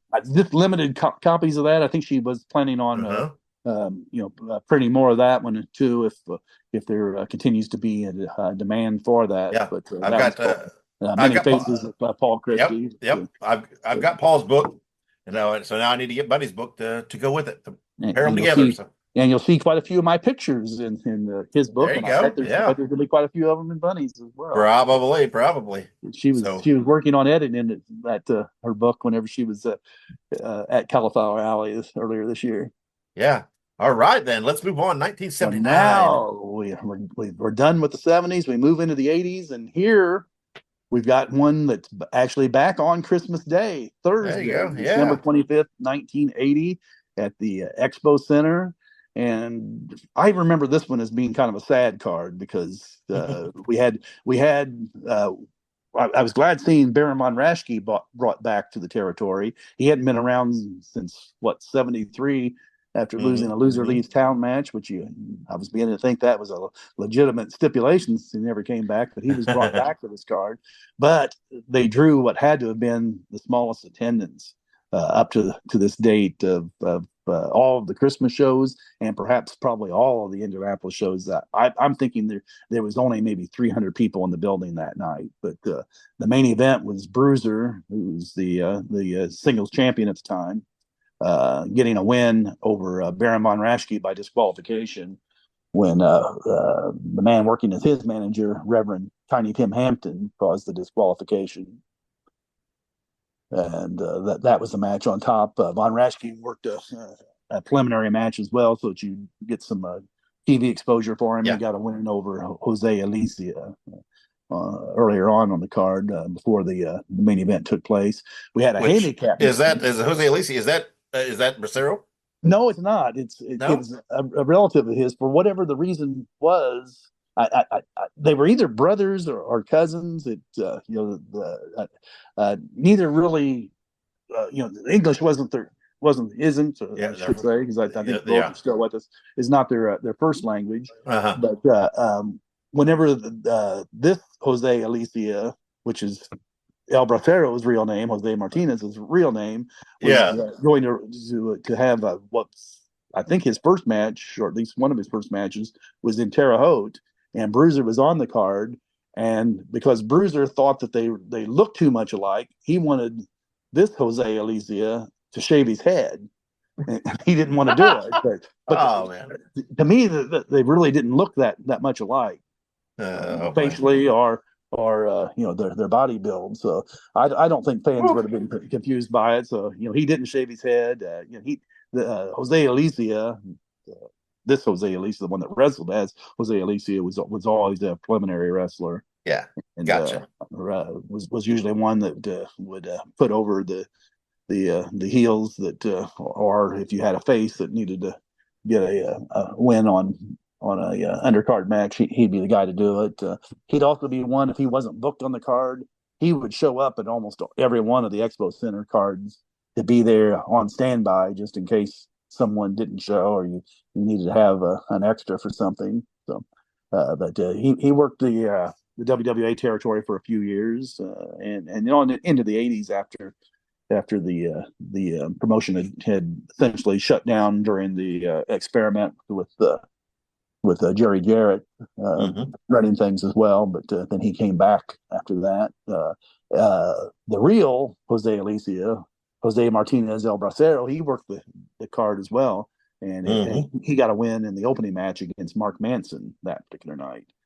Manson also worked the card against Chief Bold Eagle, so he had two losses that night against two of our local babyface mainstays. We had a handicap match with Bobo Brazil getting a disqualification win against Paul Christie and Tiny Hampton, and we also had the WWA Tag Team Championship on the line, which the champions at the time were Wilbur Snyder and Spike Huber, and they defeated Jerry Graham Jr. and Bulldog Don Kent, who because he had worked as a fabulous kangaroo early in his career on top in the WWA, they would always use the old name as well as their current name. So he would be introduced as Fabulous Kangaroo Bulldog Don Kent. Whereas, all the other territories Kent was going to during that time, he had completely dropped being a fabulous kangaroo. He was just Bulldog Don Kent, and even wearing the dog collar into the ring. And Snyder scored the pin over Kent in that match to get the win. Yeah, and Ali Hassan on this card, which is Jack Kruger, correct? Yeah, Jack Kruger, a real name Kruger, but he worked as Jack Kruger. Went to work for Stu Hart, became one of the Cuban assassins. Then came back to Indianapolis as a Cuban assassin. Left the territory, then came back and changed his look only slightly and became Sheikh Ali Hassan. And of course, worked Memphis, worked the Central States. Worked for the WWF. Yeah, worked for Vince first as a wrestler, going back to working as Jack Kruger under his real name, and then for a number of years he was a referee. And then after that, he became one of the guys that would drive, if not the ring truck, the big semis that would go from town to town. I've lost contact with him, and it'd be interesting to be able to talk to him. But I think he is still with us. I believe so too. I've tried tracking him down too because I'd like to talk to him. I think he's in Indianapolis still, in that area. Well, he was from Danville, Illinois.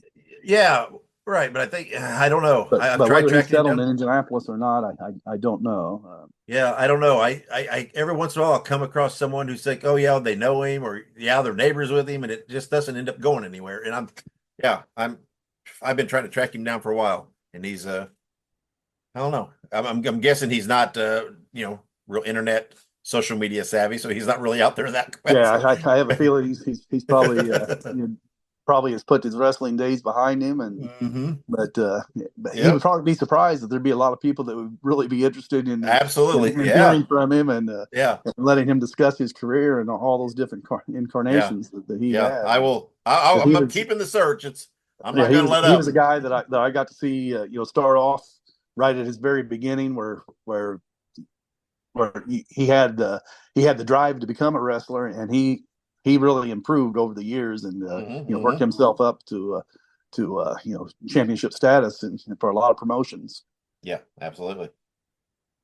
The next year we go to 1981. We have a Sunday show, and the reason we're able to have it on a Sunday now is because the Athletic Commission had become abolished. Because prior to that time, you were not allowed to have wrestling matches on Sundays in the state of Indiana.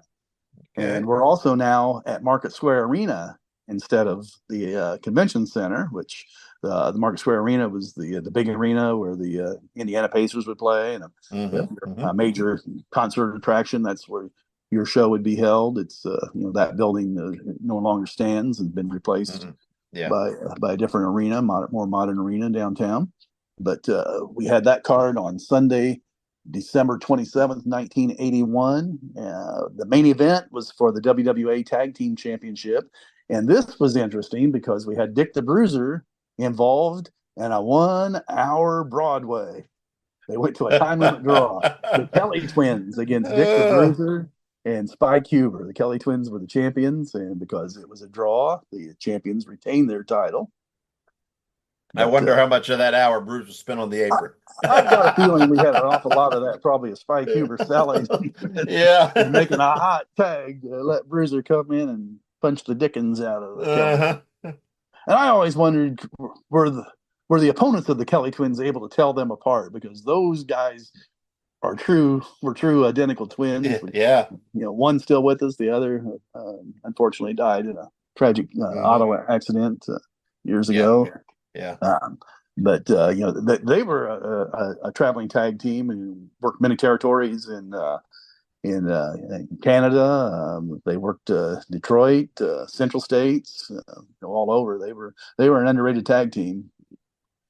The semi-main event was instead of being an actual wrestling match, was a $1,000 body slam challenge, where in order to win you had to body slam your opponent. And Roger Kirby, as muscular and strong as he was not able to body slam Yukon Moose Cholak, mainly because Moose was probably at his heaviest at over 400 pounds at that time. But Cholak was able to body slam him to win that one. Wilbur Snyder got a disqualification win against Gentleman Jerry Valiant. That's the previously mentioned Madman Mitchell, Guy Mitchell. He's on a lot of these results as one of the assassins, but he was back now as Jerry Valiant, getting disqualified. The Hooded Hangman, that was the gentleman that we spoke of not too long ago. The Big Wiz, Rob Wisman. He now is a heel, wearing a mask, got disqualified against Bobo Brazil. We had Rufus R. Jones on the card, getting a disqualification win against Paul Christie. Rufus, a big name in the Central States and Southern States as well, but these were some of his first matches in the WWA. But he started working the territory full time around that point. Greg Wojciechowski, also known as the Great Wojo, went to a draw with Steve Regal, and this would have been still when Wojo was a babyface, and coming off of his Olympic career, and turning pro before a few years later getting paired up with Dr. Jerry Graham Jr. and becoming a heel on top as the Great Wojo. The Kelly Twins worked a second match on the card. They beat Steve Regal and Max Blue. I think that's the first time we've seen Max Blue's name on these results. Rufus Jones worked a second time so that you get him on both TV tapes. Beat Gilbert Guerrero, who's no longer wearing the mask, or at least on that night he wasn't. And to make sure that Roger Kirby didn't look too bad that night, since he couldn't body slam Moose Cholak, he got a win against Jackie Ruffin in a singles match as well on that card. So that was 1981, and that's whenever things was really going badly in the WWA. Attendance was way down. A lot of the cities weren't running shows nearly as often. I know in Terre Haute we would sometimes go 3 or 4 months between shows instead of having them every sometimes as often as 2 weeks apart, but usually 3 or no more than 4 weeks apart. Things were really bad there. They were bad in Indianapolis like they were in 80. I can't remember what the attendance was on that one. In fact, I think I missed that one. I think we might have had bad weather, and I didn't go to the one on December 27th, 81 in Indianapolis. So I missed that one. But as we go into 1982, that's when Harley Race had come into the territory and ended up becoming the WWA champion. But by mid-year, things were so bad that Bruiser was no longer even going to run shows himself in Indianapolis, and our TV tape got replaced with the Memphis tape with Jerry Jarrett. Yeah. But that didn't last too long in Indianapolis. Their TV remained in Terre Haute for well over a year, and they continued to bring the Memphis crew to Terre Haute. But by the fall of 82, which I think the first show might have been in August, so there might have only been 2 or 3 shows with the Memphis crew running Indianapolis, and it drew just as poorly, if not worse, than what Bruiser's crew had done. And that's not a knock on Memphis, because I truly feel that if they'd given it more time and kept the TV tape running there, that it probably would have worked. But it's hard to do that because you have a whole totally different concept of really of what wrestling was, with having more older wrestlers in the WWA that are guys that are essentially past their prime, whereas Memphis was the new age of wrestling with the smaller but more spectacular moves being performed by the wrestlers that eventually that would have had to have caught on in Indianapolis as it would have probably just about any other territory if given the chance. But it didn't work out. So by the fall, Bruiser was back running things with his crew again. I'm always fascinated by the Jarrett Bruiser, that Memphis, that whole time period. It's fascinating to me.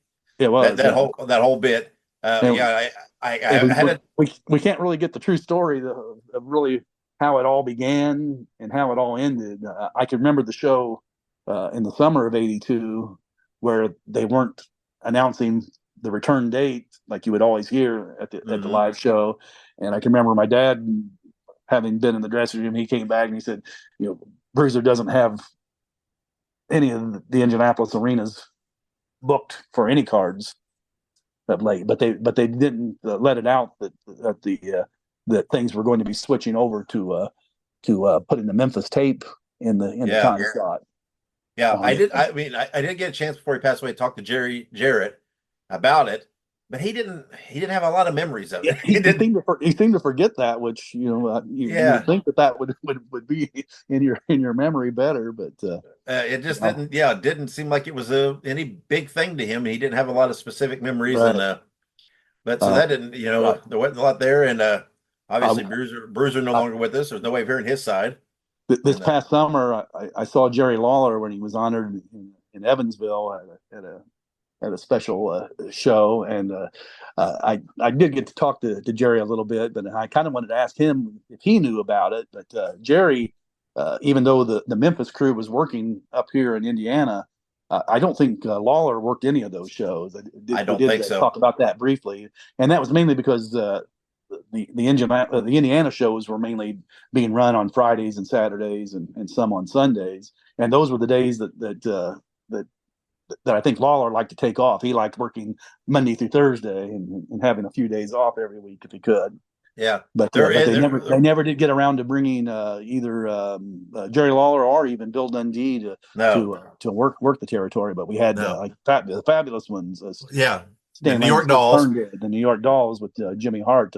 They were the ones that worked on top. Yeah, the New York Dolls and the Young Lions little feud was kind of a highlight of all this. Yeah, Huber and Regal, worked some Memphis days. The New York Dolls. It's funny, seeing that tape of the New York Dolls with the WWA tag titles on Memphis TV. That's right. And everything, and hear that mentioned and stuff. And there was recently on one of Cornette's podcasts, Jim Cornette's podcast, he answered a question that I sent him about this time period, because he did come up and work one of the days because he was just starting managing. Right. And he did work one of the shows up here and stuff. And he talked a little about that. But we got, like guys like Terry Taylor came up a lot. And I think Dutch Mantell worked a few of them, but we did get Kamala, right? Kamala worked some of them. He did. And it was kind of their young hot, that was their hot heel at the time in Memphis.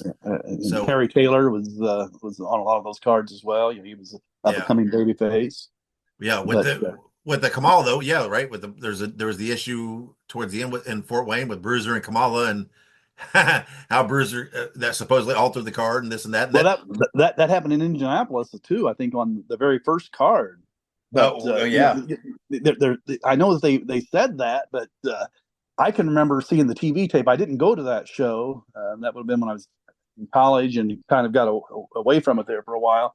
And but I can remember whenever the tapes are being shown, and it was before Sam Menninger had left, they had billed that as being the main event, Bruiser against Kamala. So if the Memphis crew was coming up here thinking it was going to be just their guys, doesn't that mean that they probably sent up a top babyface that ended up not having an opponent to work that night? Yeah. It's who knows? Like I said, Jerry Jarrett did say that, right? He basically just said his recollections, right? Bruiser didn't step aside as much as what he had told him he wanted to, right? And that doesn't surprise me as well. No, Dick wanted to still be on top, and the one good thing about it was that it was elevating Spike Huber and Steve Regal. It did. Which Bruiser was still reluctant to really move them up to the very, very top. And he should have been doing that at that time. And that was something whenever Sam Menninger departed that he complained about and said was one of his reasons for leaving, was because Bruiser refused to step aside and let the younger talent take over. Which at some point, no matter what business you're in, especially if it's involving athletics, you're going to have to do that. Yeah, we talked about it earlier, right? Some territories where the guy that was booking, I think we thought was Bill Watson, what we mentioned, right? That you learn to step aside and just use yourself in special occasions, and Vern Gagne held on for too long as well, but at least he would remove himself so that he wasn't on every card, every place, so that way he didn't get overexposed, which Bruiser definitely became overexposed over the years, and it no longer, after a while, becomes an attraction to see an aging man in the ring wearing tights against a heel that he's beat up. But and all that whole all that sidetracked or whatever is to get back to the '82 show, which I believe would have been probably just shortly after the whole Memphis Indianapolis thing ended. That whole experiment had ended. There and now, instead of being at Market Square Arena or the Expo Center, they've gone back almost 20 years, going back to the Tyndall Armory downtown. Which is a great arena, but it's much smaller.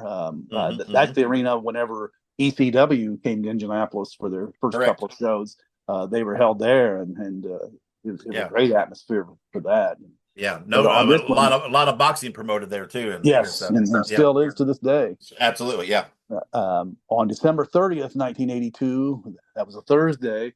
The WWA had a card that didn't have Bruiser on it, but you had Huber and Regal in the main event going against Paul Christie and Abdullah the Great. This is not Abdullah the Butcher, but a guy that looked a little bit like him, mainly because he was black and he was overweight and he had some baggy white pants to wear. But he did a decent job of doing that gimmick. He had previously formed a tag team with Sheikh Ali Hassan, Jack Cougar, and to me that was a better tag team than teaming up Paul Christie with him, the way that they would gel together. Like Christie was great with Roger Kirby, that made a natural team there, but this would have been a little bit different on that. The semi-main event had Wilbur Snyder on it, and probably one of his last matches before he decided to sell out his portion of the company to Bruiser and to retire. He went up against Bobby Colt, who would go on to, I think, pretty much being the booker for the WWA, and had a pretty long run as the top heel and then as the top babyface after he changed. Bobo was still working for Bruiser, as was Jerry Valiant, who was living in the Indianapolis area.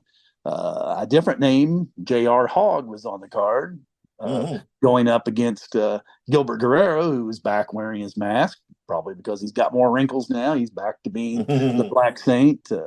Tiny Hampton, getting older and slower and heavier, worked that card against Max Blue. Then an interesting opening match. We had Tom Lynch, longtime babyface. I don't think he ever worked as a heel. Teamed up with Johnny Starr, who had turned babyface. They went up against Nacho Barrera. I don't know a whole lot about him, but I know he worked a lot of AWA stuff. TV tapes. And he was teamed up with Blackie Guzman, who is another area Mexican wrestler that had a lot of different first names. I think earlier he was most frequently called Raul Guzman for his first name, but he became Blackie Guzman, which there was a more famous Blackie Guzman in Mexico a number of years earlier, and just why they would want to copy that name, I really don't know.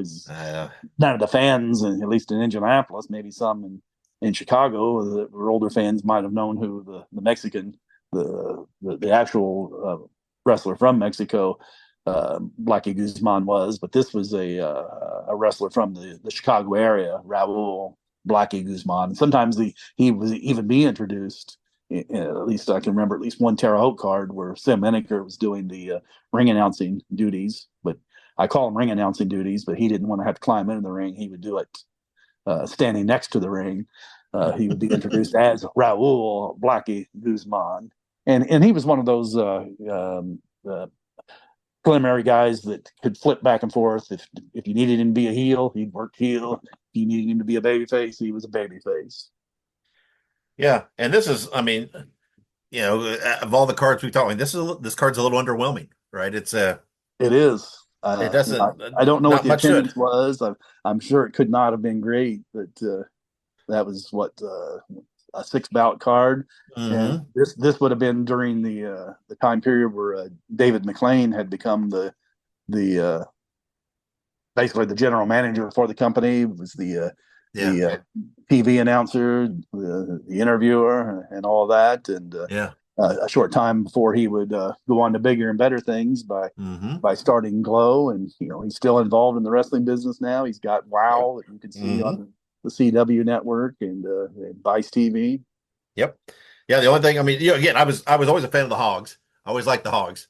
I thought they were kind of a bright spot in this time period. But and the Hogs did work, a little bit of Memphis and stuff and different things. King Harley, Larry Keane would do some Moondog stuff and different things too. But I always liked the Hogs from this period. But this card doesn't feel. In '82, J.R. Hogg would have been working as a babyface, kind of along the lines of what Hillbilly Jim did. Somebody that's a friend of the fans and good old country boy type. But by the next year, he's a heel on Saturday, December 17th, 1983. Which that was the closest card that I could find to Christmas. So whether or not it was billed as that, or if it just happened to fit the rotation of, or whenever the arena was available with it. But instead of being at the Tyndall Armory, they'd gone back to the Expo Center, which kind of surprised me. But the main event was Bruiser going against a heel, J.R. Hogg, in the main event on that card. Yeah. And we also had Bobby Colt going against the Great Wojo. Bruiser did win that match against Hogg, by the way. And this is before we had the Hogs as a tag team, right? The Wild Hogs. But I believe this would have been probably when Bobby Colt had turned babyface, and Greg Wojciechowski as the Great Wojo had turned heel. We had the ever-aging Bobo Brazil back on this card. He's teamed up with Spike Huber in probably one of his last matches before he had a falling out and with Bruiser and divorced Bruiser's daughter Michelle. But fortunately, they've gotten back together and they are presently married. Yeah, well, I believe. They went up against the victorious team on that night of Jerry Valiant, teamed up with Abdullah the Great. Jerry Graham Jr. was on the card against Rooster Griffin. I don't remember seeing that match on TV, but that would normally, I think, been a battle of heels. But maybe Rooster Griffin, who did some managing later on, maybe he was a babyface at this point. Yeah. Bruiser's son was on the card, Leroy Redbone. Yeah, Carl Atlas. I guess somehow he missed all the other Christmas shows because he did work, under a couple of other names. He even donned the mask as the Strangler, trying to recreate Guy Mitchell's gimmick. Yeah, with that one. But Leroy Redbone won that night, and I think because we talked about Bruiser liking music, he probably liked the singer Redbone. And decided to give his son that name. And it's funny to try to think of the thought process of Bruiser sometimes, because I don't think he lost much sleep trying to come up with this stuff. It's just whatever. I mean, you always hear the stories of Bobby Heenan asking, trying to figure out why he was given the name, just all of a sudden called Bobby. Right.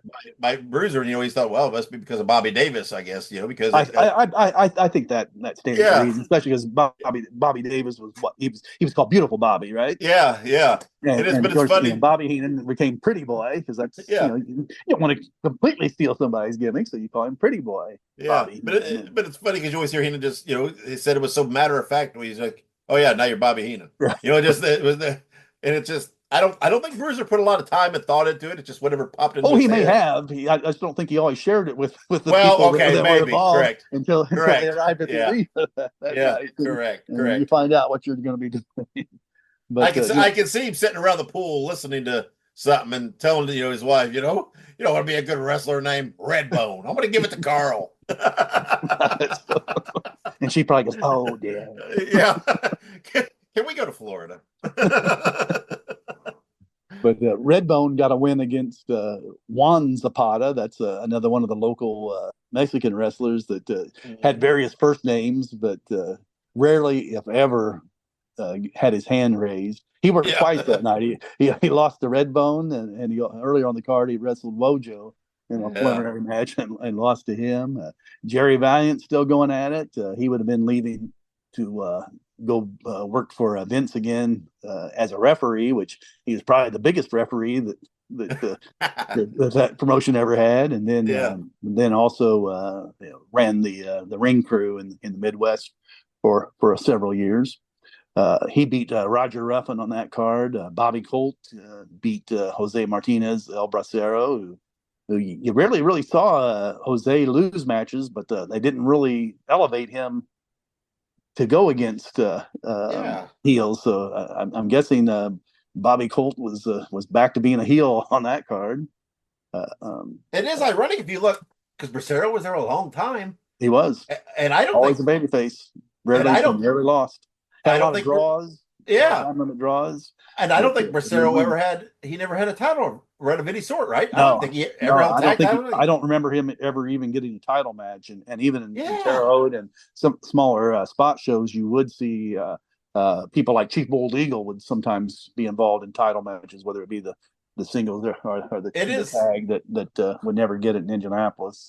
It is odd, as much as the tag titles were passed around and these odd combinations, and Wilbur Snyder teaming with pretty much any baby face, and you just would have thought that maybe that Bracero and one of these guys could have had a little run. That's odd. Yeah, strikes me as odd. Oh, okay, but Craig Carson was on that card in '83 against the Black Saint, so that's Gilbert Guerrero again with a mask. But that's the first time we're seeing his name. But then that takes us to 1984, which would have been the final Christmas card on December 29th, 1984 for the WWA that we could find. It was there were fewer and fewer shows being held by this point, and they did last a little bit longer. I guess primarily the promotion moved to Ohio, being run by Jerry Graham Jr. Mm-hmm. But this would have been the final one that we could find in Indianapolis. I could not find the building, but I'm betting it was probably Tyndall Armory. But you had Bruiser against the Wild Hog, JR Hog again. Same out again. That must have been a long running feud. Yeah, I guess. We had the Max brothers, Mad Max and Super Max. So they would have been managed by friend of the show, Scott Romer. Mm-hmm. Working as Saul Creechman as their heel manager. They lost to the tag team of Bobby Colt and Bobo Brazil, still there. Peculiar. Yeah, I had an episode where I had the Max brothers and Romer. We did all three of them did an interview with all three, and first time they, many of the three of them had talked to each other in years. Scott hadn't got to talk to him in a while, and it's fun. It was a very entertaining talk. So again, kind of the doing that Road Warrior ripoff kind of look. Right. And stuff, and which getting to talk to them, they weren't huge fans of doing, but it's Bruiser, and they were working. So Scott Romer as Saul Creechman wrestled on this card too. He got disqualified in a match against Chris Carter. Bobo great Brazil. talent. Love Chris Carter. Yeah. He worked a lot of the shows after this in the Ohio territory. That, and Bobo Brazil was back. He worked against the other Hog, King Harley Hog, that went to a draw. Here, and this could have been a battle of the ripoffs. You could have built it. Gary Lawler, Gerry, who did. He actually does, or did. He's no longer with us. Resemble facially. He did. Jerry Lawler, and even before he got into wrestling, I got to meet him, and he had the right hairstyle. Was already his facial hair to look like him, but he wrestled Abdullah the Great on that card, and Abdullah got disqualified. So that's why I say that was the battle. I got a question for you, and he's not on this card. But speaking of ripoffs, one guy that I noticed around this time period that they had a guy named that they always called some kind of drill sergeant, but they had a version of a Sergeant Slaughter. Yeah. Do you I didn't ever meet him, so I don't know who he was. Nobody seems to know who this guy was. I've talked to so many different people. They're like, I don't know. I don't think he was there much. I just saw him on a couple TV matches, but it's peculiar. But Bruiser did a lot of that at this time. Yeah. He was doing There's times when Ali Hassan was around, and they were just billing him as the Sheik, Yes. and in newspaper ads and stuff. Because when I posted, not only with him, but even earlier, a decade earlier, they did that with Jim Alexi, who had a Sheik gimmick as Abdul Shikar. Whenever they'd be announcing it, Sam Eniker doing the build up to the cards during the interviews that would run in between matches. They would say the whole name Abdul Shikar, but then whenever you'd see it in print, it would just say Sheik. And they really were like many other promotions, hoping to confuse the fans. And once the guy gets in the ring, there was no way anybody was going to be fooled at that point. But another interesting match on this card we had, and I'm kind of surprised they did this, because this could have been confusing to a wrestling fan. You had Mad Max going up against Max Blue. So you've got a Max with 2 X's going up against a Max with 1 X. I don't know if the Max name was on the line. Yeah, Mad Max did win the match. Might have been a missed opportunity there for a little feud. It could be. Harken back to the Battle of the Bruisers. They're doing it again.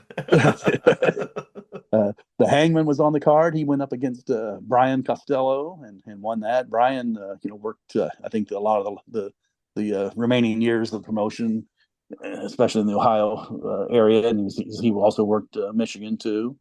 Yeah, Brian been around, did a lot of enhancement stuff with WWE and WWF at the time. So yeah, Brian was around doing a lot of stuff. Bobo Brazil and the Hangman worked twice. They wrestled each other and went to a draw. Costello also wrestled Jerry Graham Jr. in the opening match and lost on that card. So they had 1, 2, 3, 4, 5, 6, 7, 8, 9 matches. So you probably had 2 4-card matches to create 2 TV tapes, and then you probably had a non-televised Bruiser main event against the Wild Hog. The Wild Hog. And again, you could see. You can see where the territory, where the promotion is. This is again kind of underwhelming, but this is what they had. This is what they ran, and by this time, the WWE was taking over. Not only taking over the arenas, but taking over TV time slots, but also the attention of wrestling fans, and making it tougher for all the smaller promotions to hang on. Yeah, well, and there we go, wrapping up with 84, and again, like you said, the WWA did hang around a little bit for a couple of years, and then it went to Toledo, Detroit, and then Toledo with Jerry Jaffe, did the Bruiser Bedlam, but this was the end of the Christmas card type deal. That was no more, and along a mainstay in pretty much every territory, right? That they did the Christmas cards, and no different here in Indianapolis. Right. They didn't necessarily always build up to have a blow off on a feud, other than say like the year that Bruiser went against Koloff for that. Yeah. But you would think that you would do that, but a lot of times it wasn't the case. It was just a new set of matches for that particular month. Yeah, it looked like Bruiser utilized a lot, right? Bringing some of the guys back in that might pop the crowd a little bit, and the Bobos and the Sheiks and guys like that would bring them in, for those, as a kind of a special attraction type deal. And it worked the first few times, but when you go to the well too often, though, you get diminishing returns. Yeah, that could be a title of a Bruiser book, right? Well, unfortunately, but not just him. There was other guys too with the territory that had that. Had that old school mentality. It always worked. Why should I change it? And then toward the end, then it's one of those double-edged sword things. Like well, we could bring in some bigger names and spend money on them, but the first time bringing them in, you're not just automatically going to increase your attendance so drastically that you're going to be able to afford to pay them. You would be having to do that as a loss for a period of time, and I know Bruiser did not like to lose money, so he wasn't going to be willing to do that. So it's one of those things where you're trying to operate on a cheaper budget, but you also end up having a smaller and smaller fan base. Yeah, and I think there were some missed opportunities that Bruiser had. Yeah, we spoke of it with Huber and Regal and some of those guys that if he had just passed the torch a little, stepped aside. use himself a little different. Those guys let himself become an attraction. Several times a year instead of every single month. But different. Sam Muchnick knew how to use Bruiser. Did in St. Louis, and even in '84, he was still main eventing St. Louis from time to time. But it's easy to play the what ifs. Bruiser could have done that. And it could, who knows? Maybe it wouldn't have made a difference. We can't know. No, but there's no way of knowing. But the one thing though that we did see was the Memphis experiment, where it wasn't immediate to pop the houses, and so the same I'm sure would have been true if you would have brought in a crew from any other territory, or just bringing in other big name wrestlers that were able to leave their territory for a night. We see a lot of the same names. Bruiser, Snyder, Christie, and Bobo. They probably worked more on Christmas shows. And Cholock would have been the other one, more so than anybody else. Yeah, but all right. Well, then let's. We've gone a little while. Hopefully, everybody enjoyed that. Got to talk these Christmas cards, which spawned a lot of talking about certain things from the time periods of the WWA. Right, there were elements there that showed the time period. And I gave you little glimpses. And John, thank you for pulling all this together. Thank you for coming on and chatting with me and sharing your wisdom and experience with everybody. You're quite welcome. There you go. Very good. And again, thank you for the abridged. We'll call it the abridged 12 Days of Christmas because it makes me laugh every time I hear it. But happy holidays to you and everything. And thank you. Happy holidays to you and everybody listening.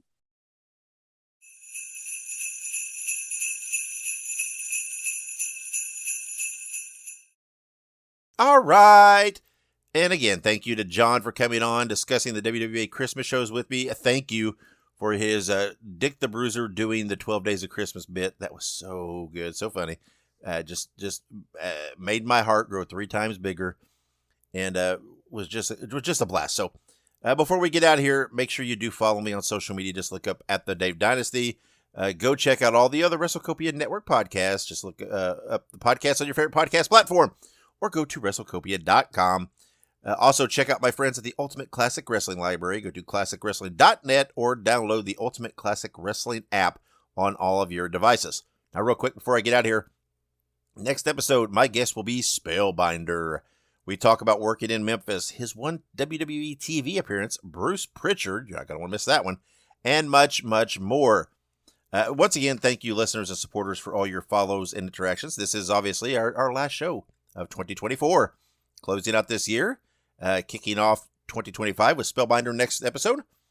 So thank you for a great, great year. We have everything's been on the rise, right? Our listenership, our subscription numbers, our interactions, everything has been great. So thank you all for that. I do appreciate it. So, and once again, happy holidays to everybody. Hope you had a good holiday season. Hope you had a good 2024. And let's go and rock and roll into 2025 with some more wrestling nostalgia goodness. So, to get out of here for the last time in 2024, wherever you go and whatever you do, be good, be safe, and always keep on growing. Fans, we brought you All-Star Championship Wrestling. This is Sam Maneker thanking you for being with us and saying until next time, so long everyone.